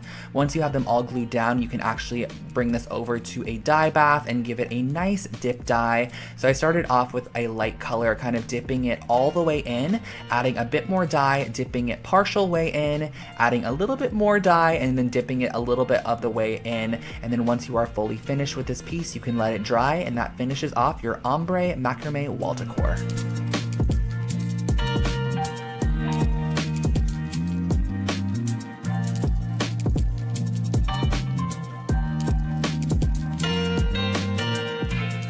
Here we have another fun Lol Howls IKEA rug hack. This is using the same exact masking tape we used prior. This one is actually a little bit wider than that one, but I started off by taking a 12-inch strip and finding the exact center of the rug and placing down my 12-inch strip in a horizontal fashion.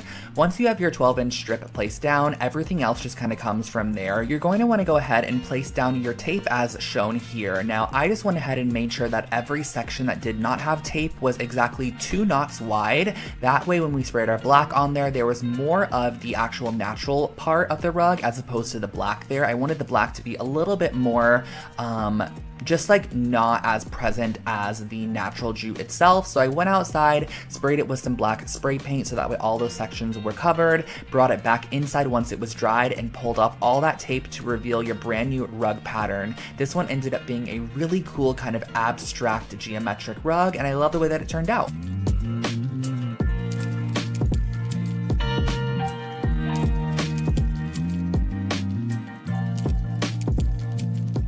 This was actually a project that I created out of need for this specific piece. I really wanted a cement tissue box holder, so I decided why don't I go ahead and create my own. So I went ahead and I mixed Mod Podge with cement mix. So my reasoning behind this was I felt like if I was just go ahead and mix up the concrete as you normally would with some water, it would probably just fall right off the exterior of our tissue box holder. So I went ahead and I mixed it up with Mod Podge to kind of create more of a pasty glue material, which I was then able to brush on top of this raw wood box, which I found at Michael's craft store. So I went ahead and I started by painting a generous coat of our cement paint on the outside here. I think this is a really great technique too, because you can really give anything a nice cement coat finish, like whether it be a table lamp or something thrifted, you can actually give it a pretty decent cement coat with some Mod Podge and some cement powder. Just let it dry and you're good to go.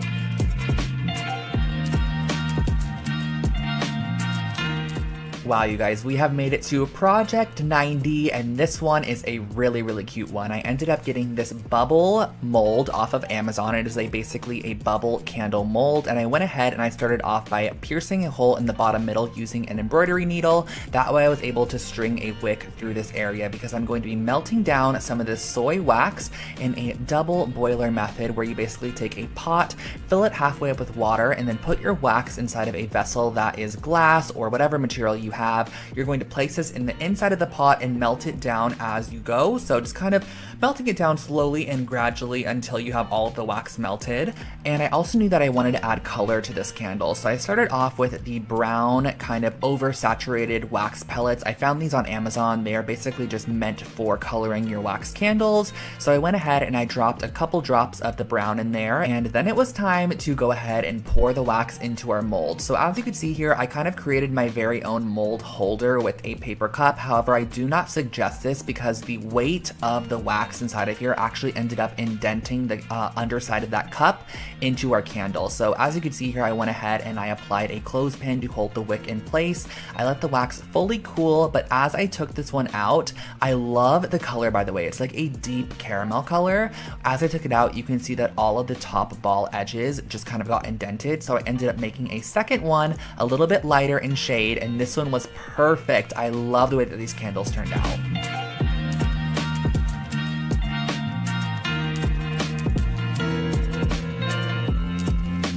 This next project is one that you might not believe is a dollar store based project, but it really is. I got this outdoor wooden picket fence from the dollar store. It was $1.99, and then I went ahead and I used my jigsaw to cut off all of the kind of pieces that were sticking off of the middle section, so you're ending up with a piece that looks like this. I then went ahead and grabbed some sandpaper just to sand down any of those cut edges to ensure they were nice and smooth, and I brought out once again my classic black Varathane wood stain to give this an entire coat of this classic black stain. Now, the thing I liked about this piece in particular is I think it had a finish on it, so it kind of didn't soak in some of the stain, but it allowed you to see some of that wood grain a little bit better, which I loved. So I soaked this piece of raffia cane material in water for about 20 minutes, and then I cut it down to the width of our piece. I'm going to be stapling this to the back side so that you can actually see that woven cane through the little openings on the front side. So using a staple gun, I stapled all the way across the bottom there. I then pulled it taut and stapled across the sides and across all the little middle posts as well. And then on the front side of this piece, I went ahead and I used a drill with a really small drill bit to create a pilot hole for all of our little hooks to go into. I thought this would be such a cute jewelry holder in your bedroom. I feel like it looks super elevated, or even a key holder by your front door. So once you're finished screwing in those hooks, you can just go ahead and hang this wherever you'd like to use it, and that finishes off this project.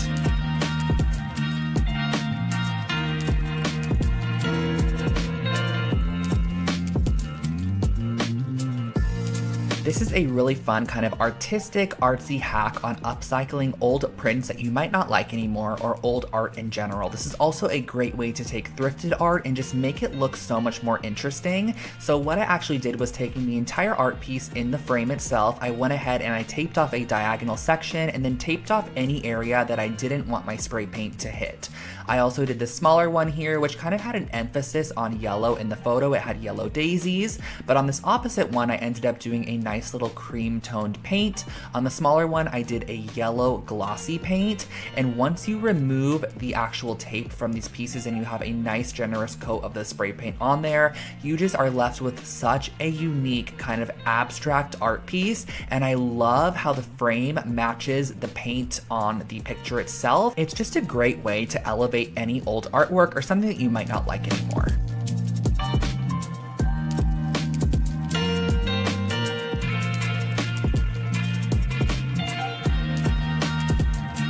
For our next project, I'm going to share with you guys how to make some really cute cement or concrete planters. So I started off with some of this cement mix. Now, this is not the cement mix I currently use. This one has so many large rocks in it. I actually suggest getting the pre-sifted cement mix that comes in the tub from Lowe's or Home Depot. And what I ended up doing was just mixing this with water and turning it into the consistency that I want it to be, and then pouring it into a foam cup, which is going to be the mold for our planter.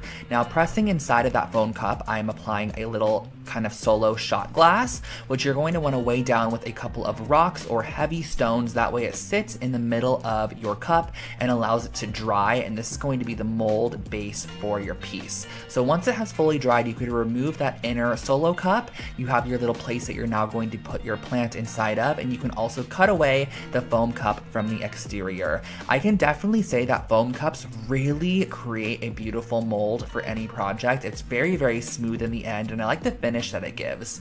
So sanding that top rim just to kind of give it a finished off look. You could then go in with a little bit of paint to add a detail or just leave it as is. So on the side here, I used my silver gilding paint and I just painted the side of this silver, making sure I had a nice straight line with my tape. You can also do it horizontally or vertically, but once you have them all taped off, these are your finished concrete planters. If you're in need of a boho pendant light, I have you covered with this IKEA hack. I basically ended up using 2 of these wooden bowls that you could find in the kitchen section with a large hole drill bit, because we are going to be drilling through the exact center of both of these bowls, both the large one and the small bowl. And next what you're going to want to do is go ahead and start stringing some wooden beads onto a jute cord or whatever cord that you have that kind of matches the color tone of your bowls there. So to get our pendant shape, I'm actually going to be gluing the bowls on the outsides together. So as you can see, it's kind of creating this almost very, I guess, light shape. I feel like this is a very kind of mod light shape. And around the center section where we added the glue, I'm going to be tying on our wooden beads. That's kind of going to add our boho element to this piece. Now for our light cord, I picked up a basic light cord from IKEA and I ended up wrapping the entire cord with our jute rope. That way it just matched the aesthetic of our pendant light to start. You're going to go ahead and glue this directly down in the center, applying a generous amount of Gorilla Hot glue. You're just going to want something very industrial strength. That way you can press this down in the center. Now on the underside, you're going to want to also apply on this piece, which kind of just finishes it off and makes it look a little bit more finished. And then pop your bulb in and you are good to go.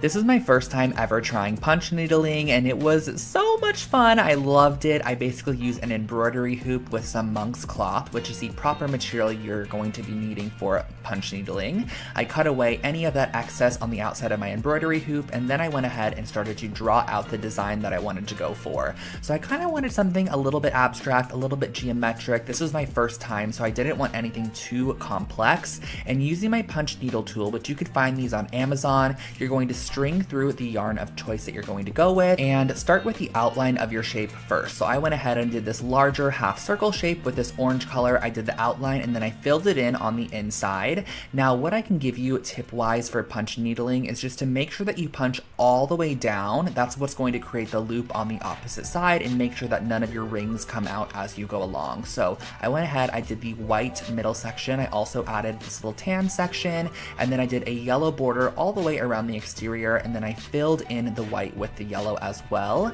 And then once you are finished off, you can cut away any of that excess monk's cloth on the back side, and that finishes off your wall decor piece.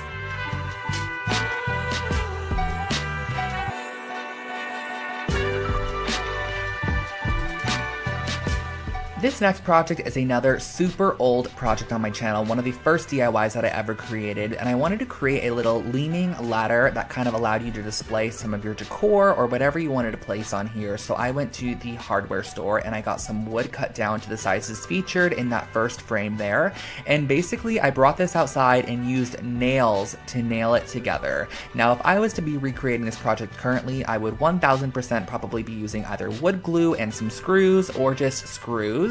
I don't suggest using nails for this project, but that is how I went ahead and did it. I just went ahead and I nailed directly through the shelves on my piece along with the side there.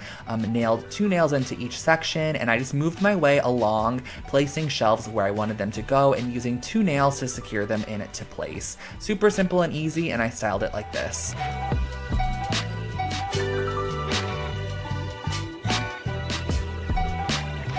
Neon signs are super funky and fun in home decor, however they can be pretty expensive if you need one custom made. So I wanted to share with you guys how to kind of create your very own makeshift neon sign, which I think would be a great Christmas gift for someone or birthday present or just piece for your own bedroom. So I started off with a large canvas and painted it the backing color that I wanted it to be. I just opted for this kind of corally pink color, and then I went ahead and got these LED strip lights, which are from Amazon. They are just basically string lights that are super malleable. You can use them however you would like to. So I punched a hole in the back side of my canvas and brought the string light out the front, and I was able to then go ahead and create the shape that I wanted to. Now, I suggest going ahead and tracing out the design you want to go with first. That way you can go ahead and just use super glue to adhere it down. And I do suggest using super glue. It holds down the LED strip in literally a matter of 1 second. And once you finish off a desired section like the word hello, you can actually pull your light strip through the back side and then have it come up through a new section if you do want more LED on the front side. So I created a little border on the bottom, and I used a little bit of my pink paint just to go in and kind of cover up any of those super glue remnants because they are a little bit glossy. I taped my battery pack on the back side, and that finishes off your DIY LED sign.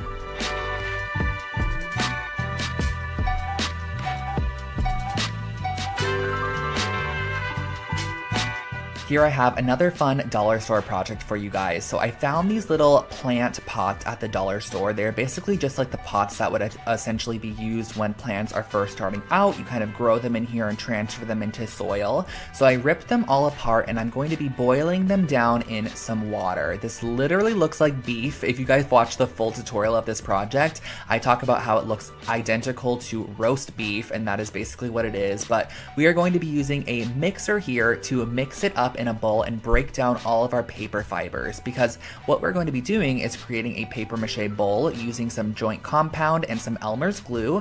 So mixing that into our material to start, which is basically our broken down paper fibers that is all heated up, we're going to want a nice mushy material. Next, you're going to want to go ahead and find some form of mold. So I found this large IKEA bowl. I used some oil on the exterior of it and also added some cling wrap on the outside as well. That way our piece would not stick in the end and it would just nicely come off. So scooping a large dollop of our roast beef material on top, but it's really paper mache. You're going to press this on the exterior, let it dry in a place for 4 to 5 days. Now, I suggest if you want to create this project, going back and watching the full tutorial, which I'll link it below for you guys. I just went ahead and I painted this with a little bit of cream paint, some black paint. I also added some wood stain to kind of give it a vintage look, and that finished off this bowl.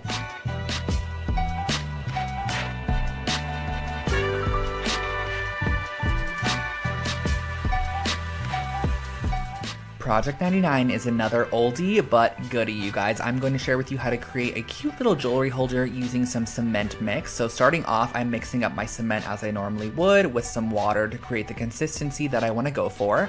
I am then going to be pouring this about 3 inches deep into an oatmeal container. You can really use whatever you want for this project, but I found the oatmeal container worked perfectly.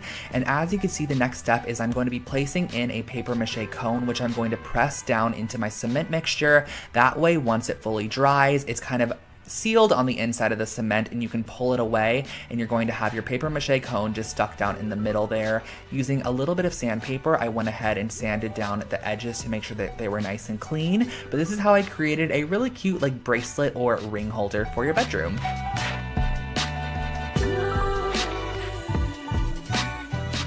And our last project is a very fun vase project using this pool noodle that I found at the dollar store, along with some of the lightweight spackling from the dollar store as well. I just went ahead and I actually coated the outside of this pool noodle using our lightweight spackling to almost give it a ceramic finish. I really wanted this piece to kind of give off CB2 or Urban Outfitters vase vibes that you would buy for like $150.